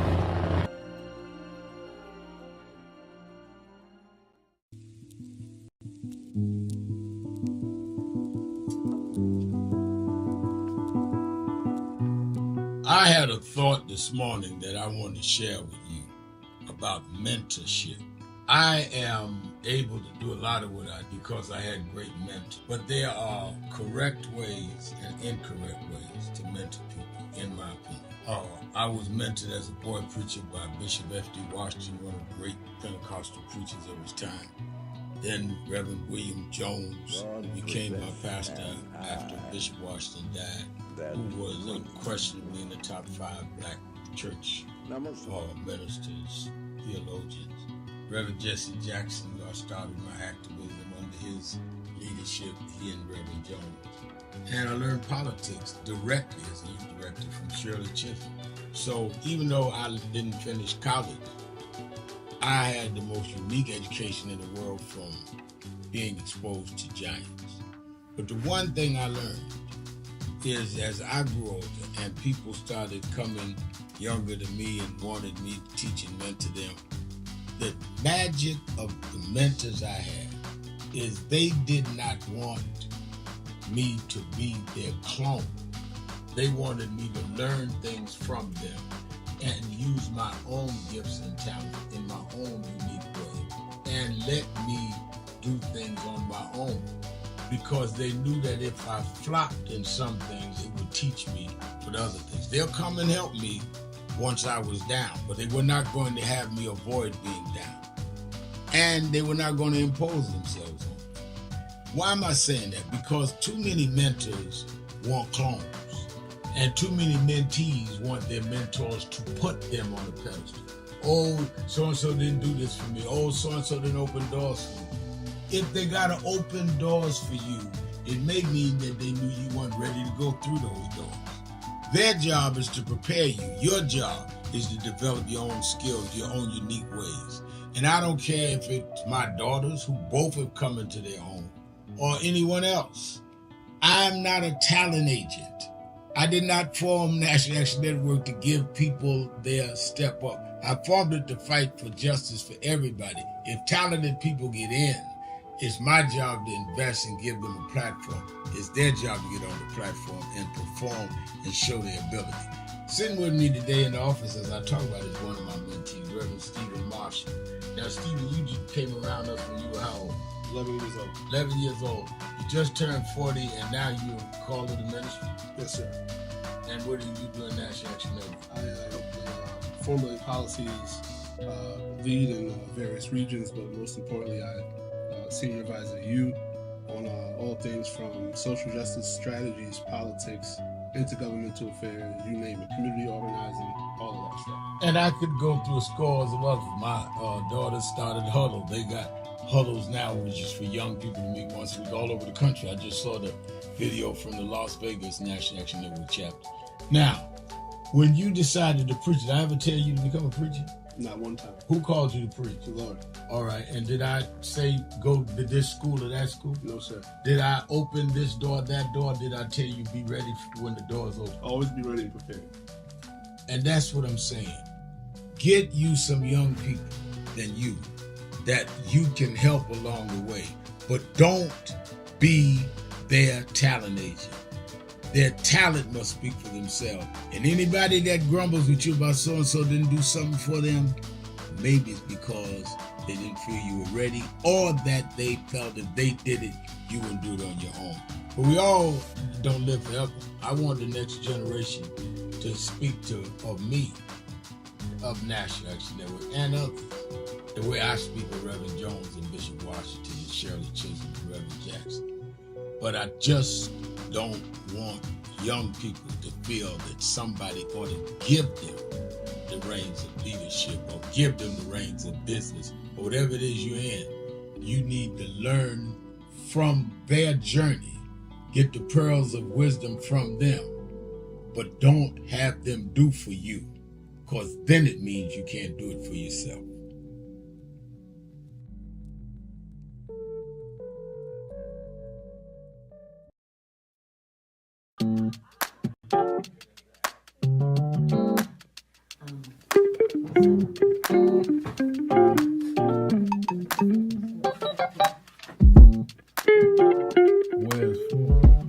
I see I'm in today's New York Times word puzzle, and they're asking what is Al Sharpton's title for short. It's Rev. I didn't know everybody knew that. But the people in the New York Times, they didn't call me Rev. They should call me Reverend. No.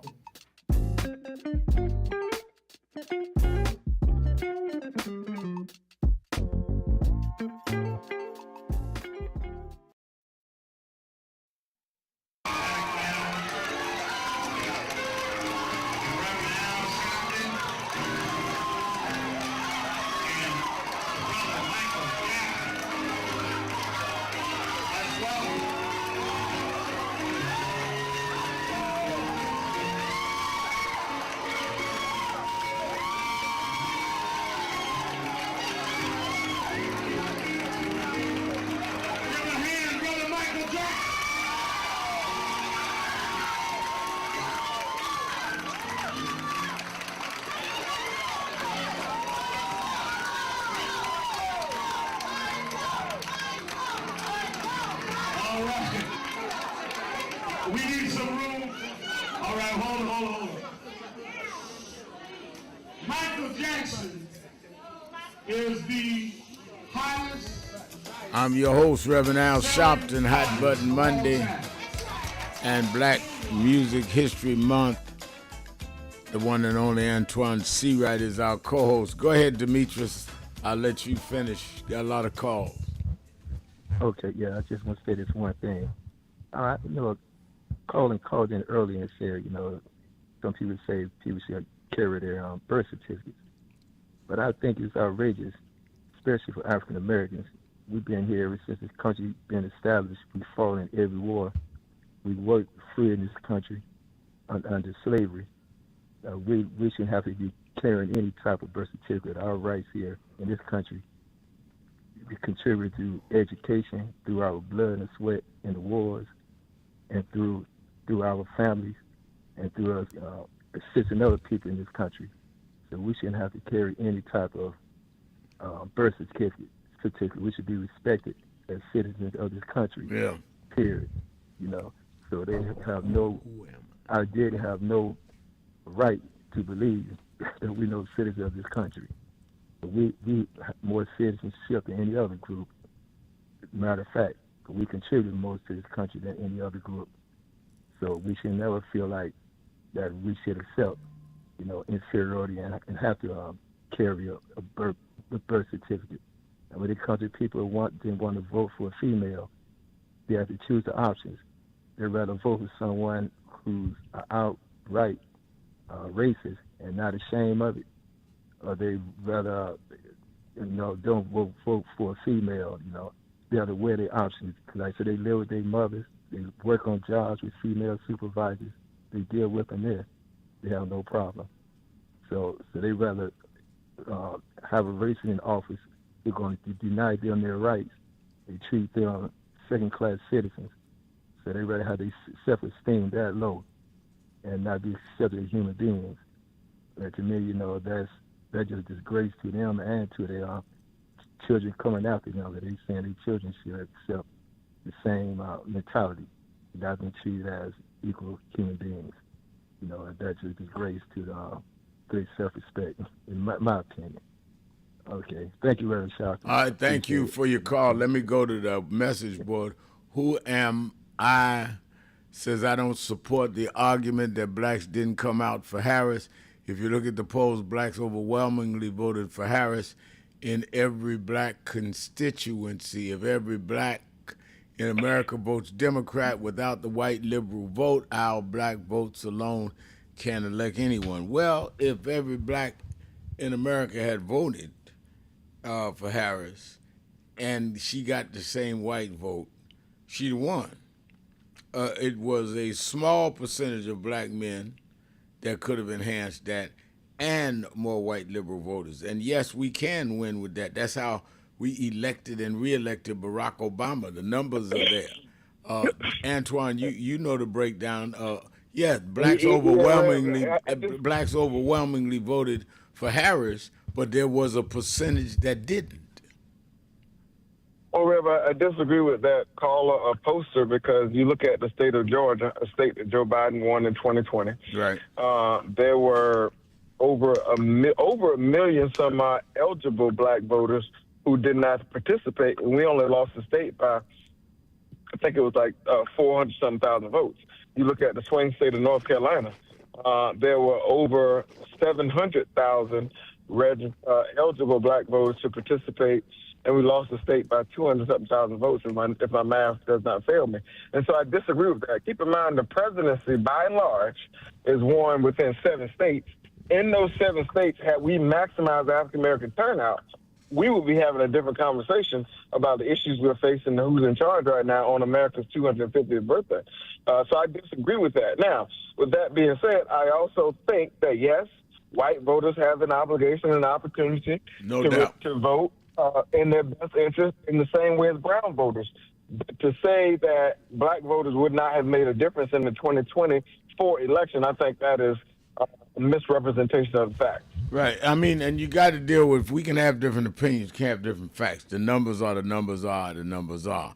And what black voters did in 2008, 2012 with Obama, and 2020 with Biden, and with enough white voters, proves that. The numbers are there. They did not do the same with Harris. So I'm not just talking. I worked this. Don't forget, and I'm saying to the person that posted it, that I ran for president. I know this stuff. And we did not do that. Go ahead, Antoine. And Rev, can I just add, while the presidency was important, the Senate and the House was just as important. And had African Americans performed in those races across the country, we would be having a different conversation about what the House and the Senate looks like too. And so therefore, it's not just a side corner pocket conversation. It's the whole pool table. And we would not have the Speaker Mike Johnson had we done that. Let's go to Disco Brian. Brian in Philadelphia. Brian.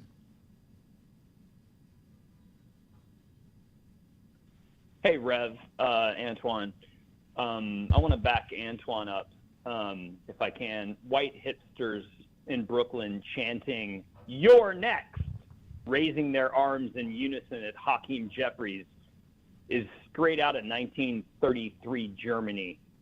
And as you gentlemen know, I was once a member of DSA. It's 85% white, okay? And it's a cult.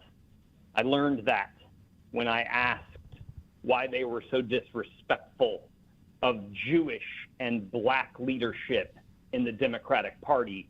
And they told me to get lost and that they know where I lived. So that's the kind of stuff we're dealing with. Rev, Antoine, last time I checked, Candace Owens and Kanye West are still both black. And they both have the same opinion of Israel and the same hatred of Zionism that Hassan Piker, Tucker Carlson, Mamdani, Graham Plattner, Daria Liza, and Rashida Tlaib have. Once again, the Black-Jewish alliance is quintessential to stopping fascism. 2 questions today, if you'll allow me, gentlemen. I've been crying all weekend. First, I'm curious if either of you had a chance to watch Senator John Ossoff's speech in Savannah, Georgia from Saturday night. Did either of you see that? I did not. Antoine? I did, and it's been on replay. It has gone viral, and everybody who is somebody who's talking about anybody is talking about how great of an orator he is and his message, how message, discipline, and focus he is. It is absolutely astounding. Never has there been an orator who has so meticulously laid out the case against Trump 2.0.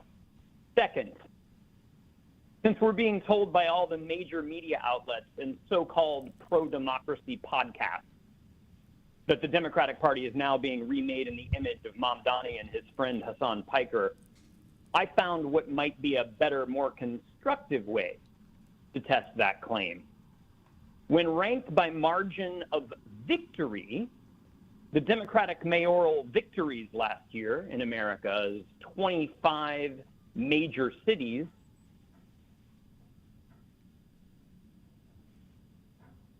ranks just 18th out of 25. Now, here's what's reassuring to me.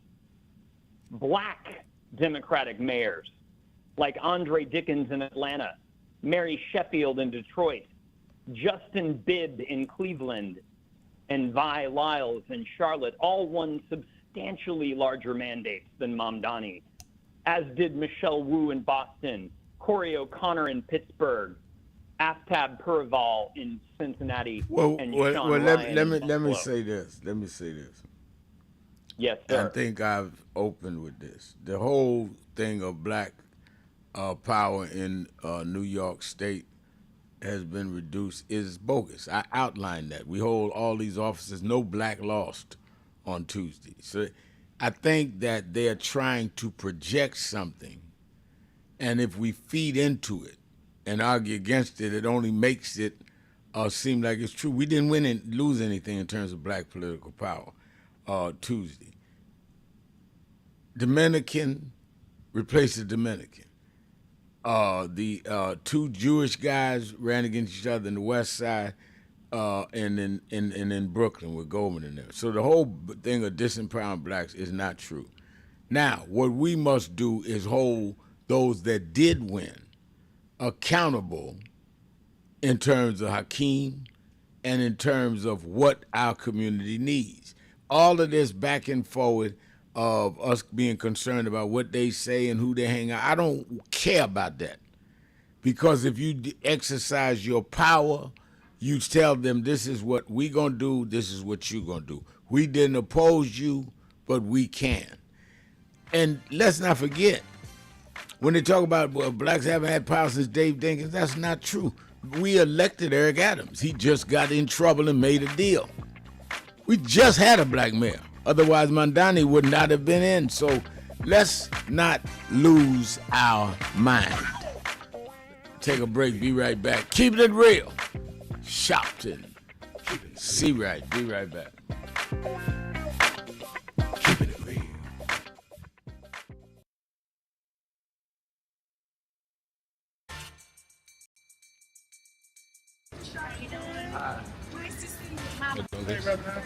How you doing, sir? All right. It's Claudette Williamson from Atlanta, Georgia.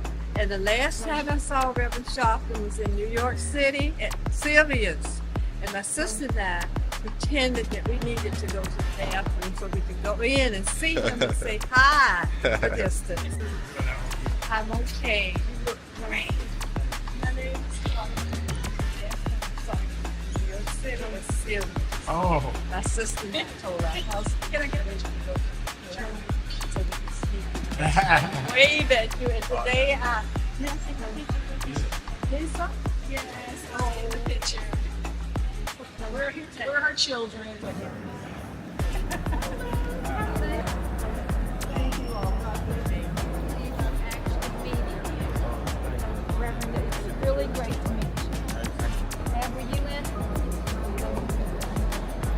It's an honor to meet you.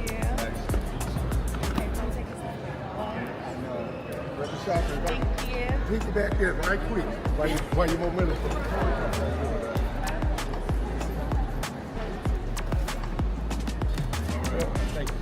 One more, please. My name is Thank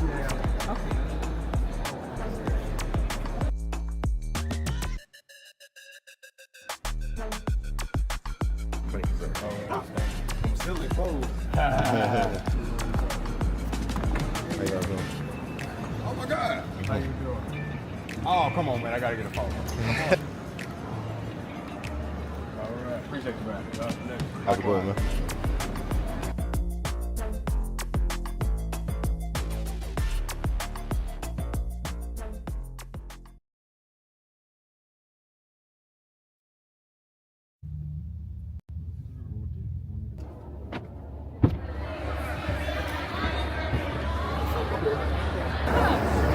Let's get you.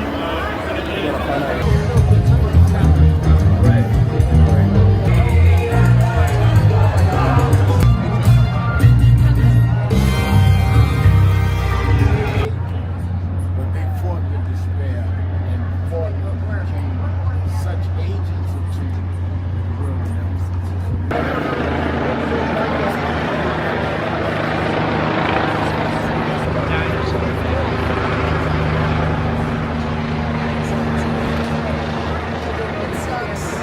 I'm surprised to see you here. Kathy Birds. Yeah, Kathy Bird. How are you? And my lovely wife, Lisa.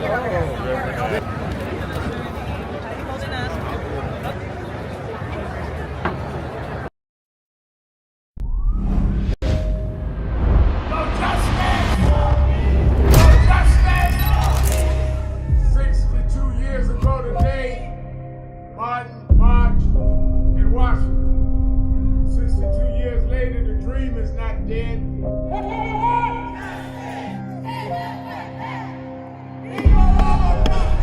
I'm here because I must be here. Democracy is not there for the pig, and you have to fight for democracy. That's what it is.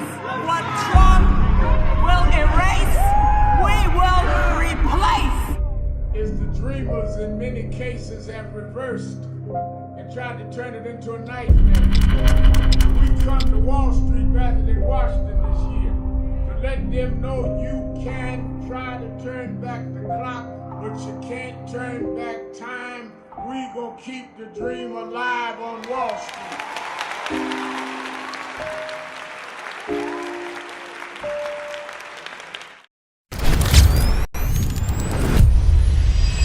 This organization has been on the front line.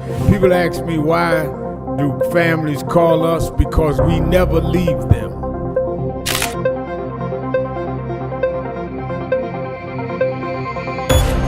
No justice, no justice, What do we want? What do we want? What do we want? When do we want it? When do we want it? When do we want it?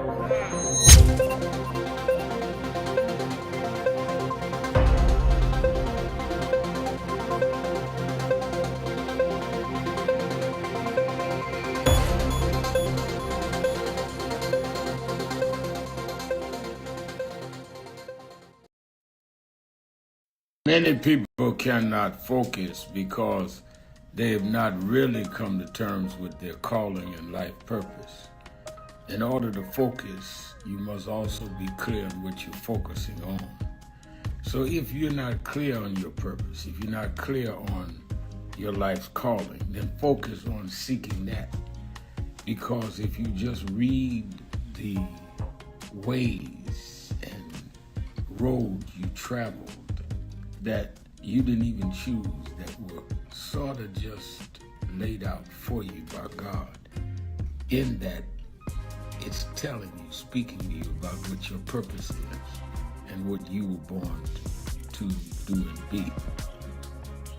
I learned the things that I didn't plan had to be planned by God, and God's plan was directed toward God's purpose in my life. And I focus on that. Not focus on what others do, not focus on how well they're doing or bad they're doing, but focus on whether I'm in line and aligned with what I'm supposed to be about. And in order to move straight ahead, you have to be focused on the path you're running on. Some of you forget where you come from and forget how you got there, and act like you got there because you were qualified or that you had a good resume. But some of us had to pay a price for your resume to even be read. Some of us had to take nights in jails and licks upside the head or shut out of boardrooms like Byron so you could walk down red carpets and act like you got there by yourself. So I received this award with a special place in my heart and on my shelf because I'm getting it from a freedom fighter who never forgot where he came from and how he got there.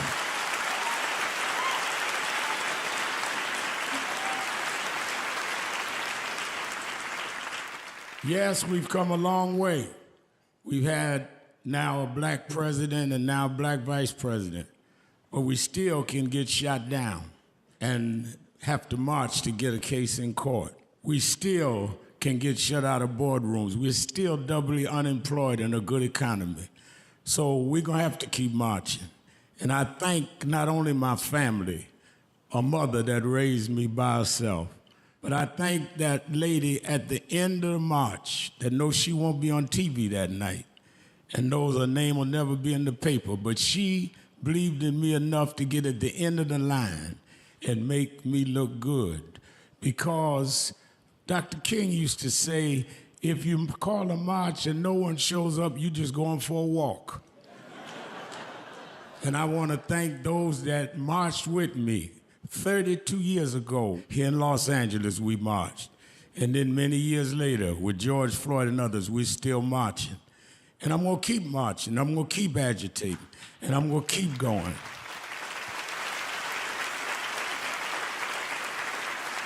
Until we don't have to do it anymore. Eddie, known you a long time, Mariah, Chris and your kids. And I promise you this, the only thing that I really live for is I get up with this dream that every bigot, every racist, everyone in this country that hates will say, damn, he's up again. Where in history is this? He said we always go one step forward and two backward. Well, here we are now. The problem is not Trump, the problem is us. We are allowing ourselves to be lowered and our children to feel inferior because you don't have an IMC by choice. You're live. Keeping it real, keeping it real. I'm your host,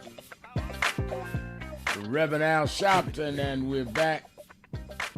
Let's go right back to the phones. Let's go to Charles in Washington, D.C. Charles, you're keeping it real with Sharpton and C-Rack. Is Charles there? I do not hear Charles. Let me go to the Sage of the South. Brother Al, can you hear me, Brother Al? Yeah, I hear you now. You almost didn't hear me, but go ahead. Yeah, it's a delay. It's just a delay. Well, brother, always bringing you love from Union Temple Baptist Church. Right. Now, brother, the numbers was just quoted about this election. We don't need to get bottled down in the battle and lose the war. That's right. What happened last time, and we need to move forward. Let's move forward, y'all. Okay? Now, if we're going to address anything, let's address the 69% of the white women who need to be convinced, who said they voted with their pocketbook. I'm one led not to believe that I think they voted with their heart, that they couldn't vote for that black sister. Now, I could be standing corrected now. We need to focus on the 39% that is not talked about at all, about the Latino women. We talk about the 49% Latino men, but we got to talk about the 39% because I guess they voted for their own demise. So now let's put our focus there if we want to make any little small battles to get people to say, you got to answer why you voted like you did. Now, brother, let's focus on, because I'm about solutions here. Let's focus on where this man has his strongest footholds. Because the only way they're going to win this election, let's be real, they got to steal it. They got to steal it. They know they're finished. Okay, so let's focus on all of those states that has the most electoral colleges. Why didn't you tell me what of all those voting places where we know they gotta steal this thing. So we need those tactical teams watching the watchers. Don't decide for me if I'm going to return. I think that you raise a point in terms of our being challenging those in the other communities that in many ways voted, particularly Latino men and a significant number of Latino women, that now they're the victims of deportation. And I agree with that. But I also think that we cannot not put a lot of pressure on our own community that can and should have done better. But I appreciate your call. Let me go to the sage from the South, Brother Jihad. Brother Jihad.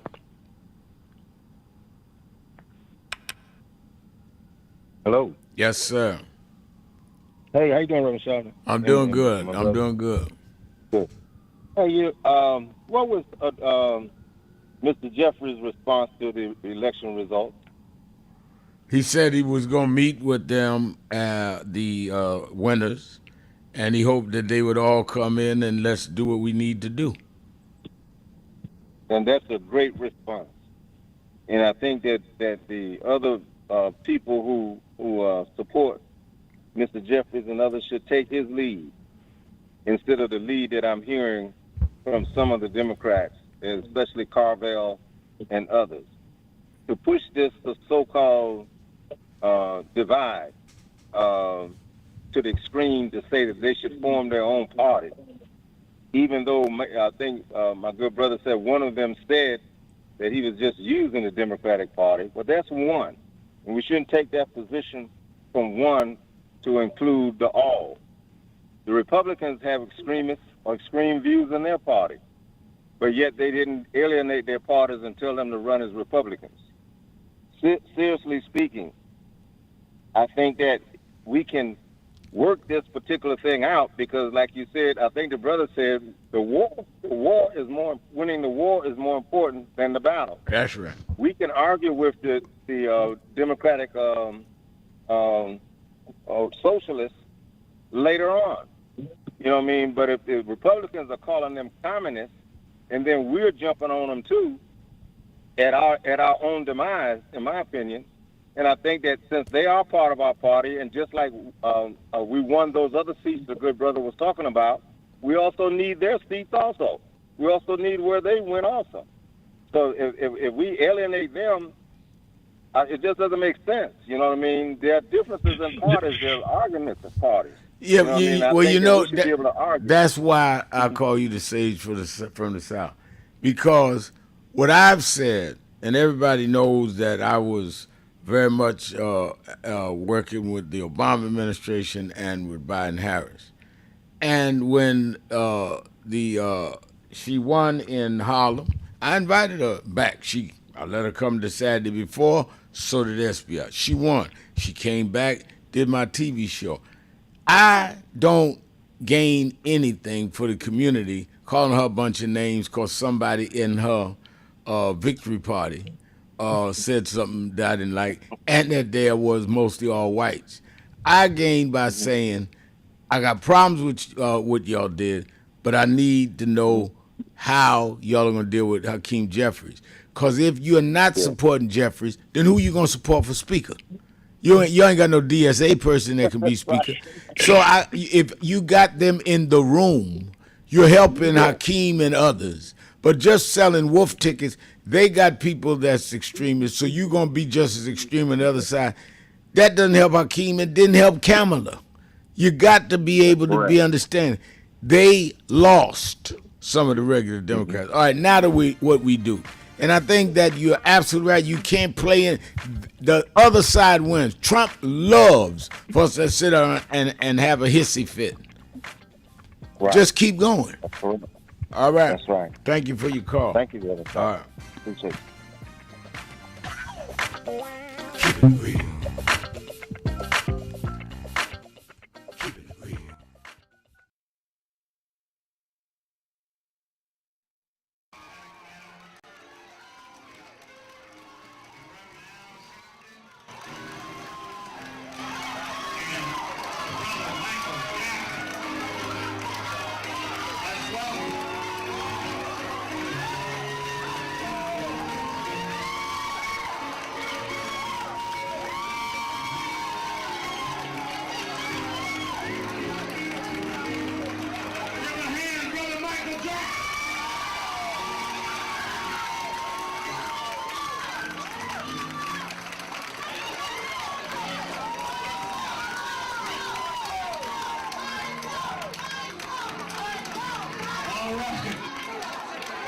We need some room.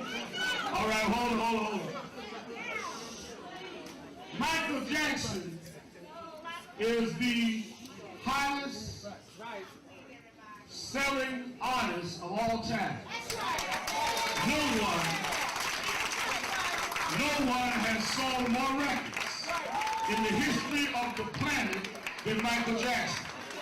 But Michael Jackson said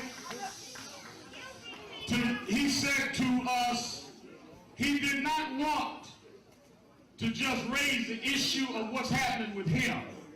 He said that artists all over the world need people to stand up and protect their rights. And he said, Reverend, if we're going to stand up, if it's for all artists, I'm there. As you know, there's a big rally. His fan club is doing this afternoon. But he said, I'm coming to Harlem this morning to meet with community leaders because we want justice in the music industry for all artists. Now there'll be some that say, oh, Michael, are you doing this only because of your situation? Michael came to Harlem 2 months ago for the DNC. Now he comes for his own peers because we discussed it. Kathy and I talked about how we watched James Brown struggle, Little Richard struggle. We've seen artists, black and white and Latino struggle. Somewhere this has to stop. We do not buy records. We do not buy CDs to give money to the company. We buy it to support the artists that we like. And we want the artists to be free.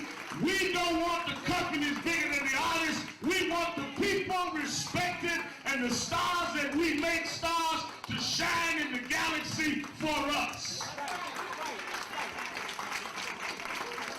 And let me say this is the 4th of July weekend. Michael Jackson is an American story. Him and his family rode from Gary, Indiana, to where he's an icon all over the world. Didn't no one give him anything. He sung, he danced, he created, he produced, he spent hours in the studio. No executive did that for him. You do not have the right to take from someone what you didn't put in them. He created where he is. We appreciated it. We didn't hear about Michael when he got to Sony. We knew Michael at ABC when he was in Gary.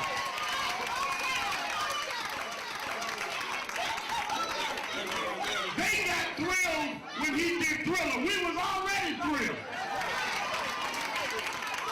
We were already off the wall. And we coming off our seats to stand up for justice in the music industry.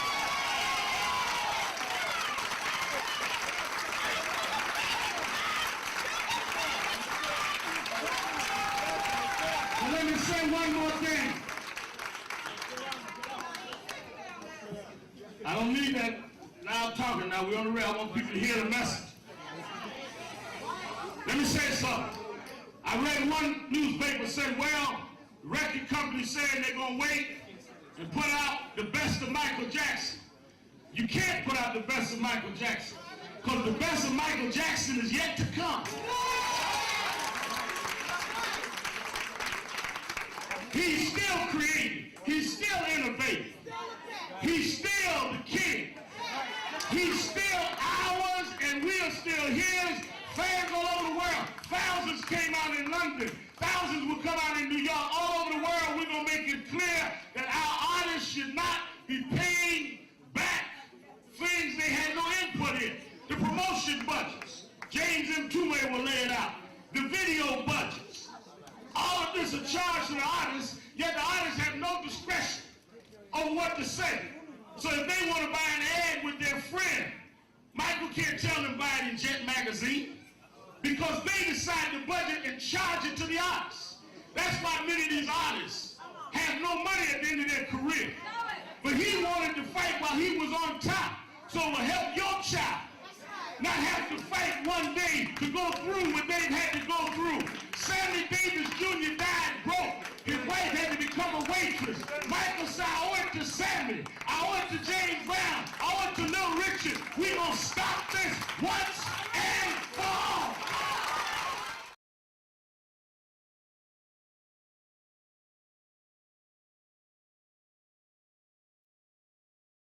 Do you know what time it is? It's Al Sharpton time. It's time to put aside all pretenses, deception, denial, or fronting. The time has come to keep it real on Keeping It Real with Reverend Al Sharpton. You need to keep it real with Reverend Al Sharpton right here on Uber TV. Reverend Al Sharpton, and we're back. 1-877-532-5797. 1-877-532-5797. Let's go back to the phone. Attorney Jennifer Jones Austin is. You know, every day, Monday through Friday, I do 3 hours a day on Keeping It Real with Reverend Al Sharpton. I do 1 hour on Sunday mornings with Sunday Morning with Reverend Al Sharpton. And I'm live on radio and TV with the Saturday Action Rally. 7 days a week, I talk to our people, hear from them, to call in. I'm sick and tired of people talking for people that they don't talk to. So go on www.nationalactionnetwork.net. Listen to my show, call in, express your opinion. You don't have to agree with me. But let's start talking to each other rather than about each other and lecturing. Keeping it real, keeping it real. I'm your host with Sharpton, Reverend Al Sharpton. And we're back 1-877-532-5797. Antoine Seawright is our co-host. Antoine, I think what Brother Jihad and I were saying is that you can get emotional and play tit for tat, or you can get strategic and win. You can play right into a battle and lose the war. I'm not interested in going tit for tat to people in an audience. I hold the principal responsible. What are you going to do? Because we are in serious trouble. They are every day. Look at what the Supreme Court did today, stripping down our rights. This ain't about winning an argument. This is about restoring the very principles that sponsored us in the first place. And this is the same thing. I was reading over the weekend, rereading the On Canaan's Edge by David Garrow about Dr. King in his last 3 years. You had people hot-headed wanting to run across the Edmund Pettus Bridge and fight the troopers. And they felt better, and half of them would have been dead. Those that were disciplined and strategic got to Montgomery and got the bill passed. And I'm trying to say, I know these people personally. Hakeem came out and grew up in Nan, Greg Meeks and all. If I'm not mad and trying to be strategic, maybe it's because I'm talking to them saying, let's have a strategy. But just going, they call me this, so I'm going to call them that, or this, that, and who wins that other than Donald Trump? Well, Rev, in the words of that modern-day hip-hop philosopher Jay-Z, nobody wins when the family feuds. Right. And so that's always been my anchor point. But here's what I'll say where we have to be extra careful. We've seen where the language and behavior of some has been used against all of us as Democrats in the court of public opinion. Right. We saw that with defund the police. We saw that with Medicare for all. And so we have to thread the needle very carefully. While I have the utmost respect for our good friend, the Sage of the South, I just want to also remind him that our homework is not graded the same as Republicans. While, yes, they may have this infighting within their party and such, but we're not graded the same.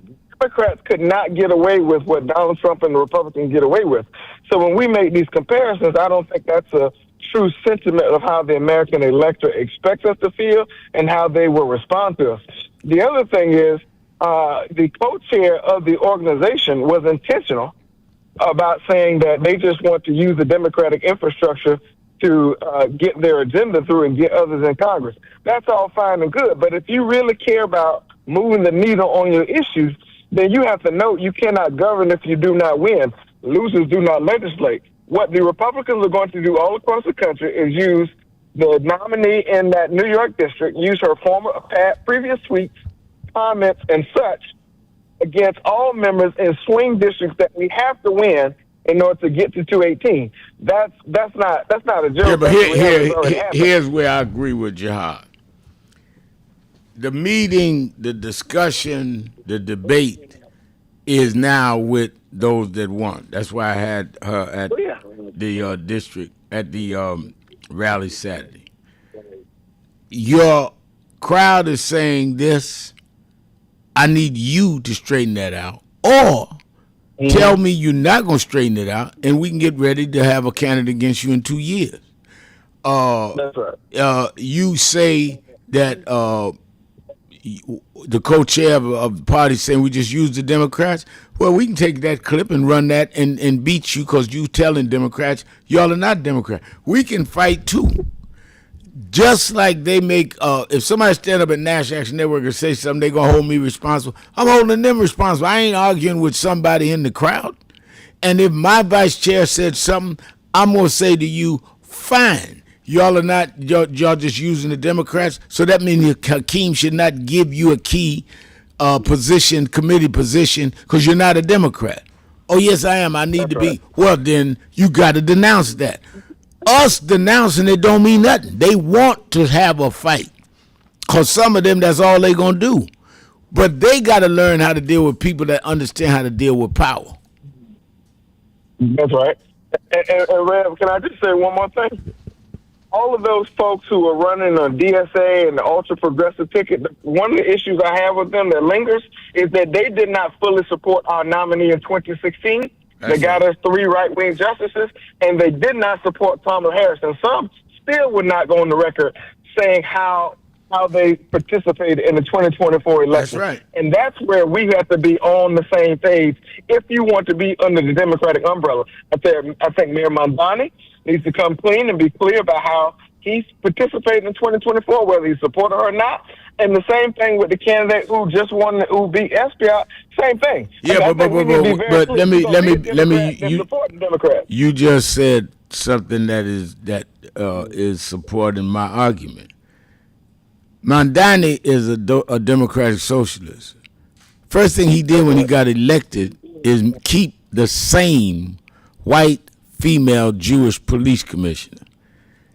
Went and met with Trump, who they did not denounce him meeting with Trump. Brought Barack Obama to the Bronx with him to school.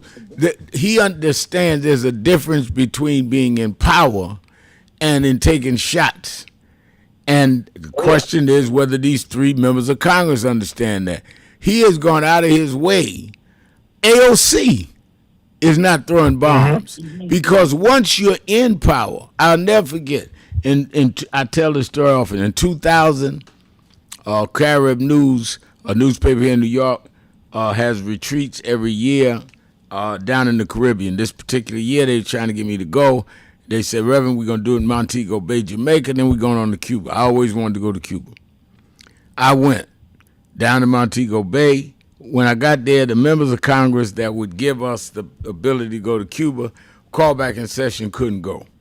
So the Prime Minister of Jamaica arranged for me to go. I ended up in Cuba meeting with Fidel Castro and got pictures of it and all. And I never will forget, I said to Castro over lunch in his wherever conference room we were in, I said, the thing that surprised me, El Presidente Castro, is all over Havana I see these murals of Che Guevara. I said, I thought you and Che Guevara broke up because he wanted to keep doing. He said he did want to keep going. He wanted to lead revolution in Bolivia, Argentina, and in North Africa. He says, I told him, I will help finance you, but we've got to learn how to govern, and I stay here in Cuba and govern. There is a difference between running and governing. And I think that is what Mamdani's dealing with wisely. That is what AOC is going to have to deal with. And I like I told one of the DSA people, I support some of what you're saying, others I do not support. But all this old guard, new guard, your leader is 14, 15 years older than me, Bernie Sanders. So run that garbage to somebody else. Bernie Sanders is 85 years old. So what new generation? What are you talking about? And he just looked at me like a deer in the headlight. I said, and let me tell you, when my mentor, who really was one that brought a lot of progressive politics front and center, died, we had 2 days he laid his stated rainbow push in, I'm talking about Jesse Jackson, laid it stated rainbow push in Chicago, 2 days. Then brought his body to South Carolina, as you know, laid in state there at the Capitol with Clyburn and others. Then we brought him back and had 2 days of funerals. That's 5 days. None of your progressive leaders came to one funeral. So y'all don't respect us. I don't respect you. You gonna call me into account in 5 days? You can't deal with the man who made the rainbow happen, which y'all are running on rainbow politics. But when you answer them, they can't answer that. They want you to get in a shouting match. When you lay down the facts and you say, now fine, you got some skin in the game now. Y'all gonna have to run again in 2 years. So you sure you want to say that now?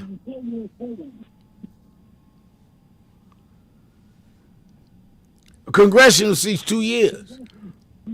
A lot of us sat on the side and said, I'm gonna see what happens. But you can get us a little angry now and say, okay, that's what you want to do? Fine. And that's why I said this has happened before.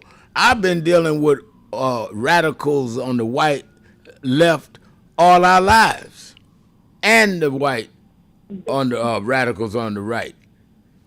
And none of them can come and have no argument that they come with clean gloves. So the reason I'm not rattled is I've seen this movie before, and I know how it ends. That's right. I think we clear. Let's go to Christine in Manhattan. Let's try to get at least one or two more calls in. Christine. Remember now? Yeah. Hi. Whew. Thanks for taking my call, and thank you for the information. Helped me. Was it progressive? Anyway, thank you.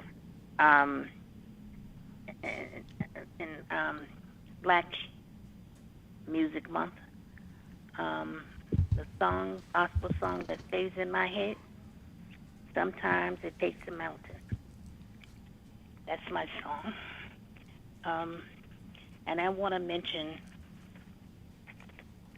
that I had applied for my husband for the Vietnam Veterans Memorial Fund. And they honored him on the 20th of June. Oh, that's wonderful.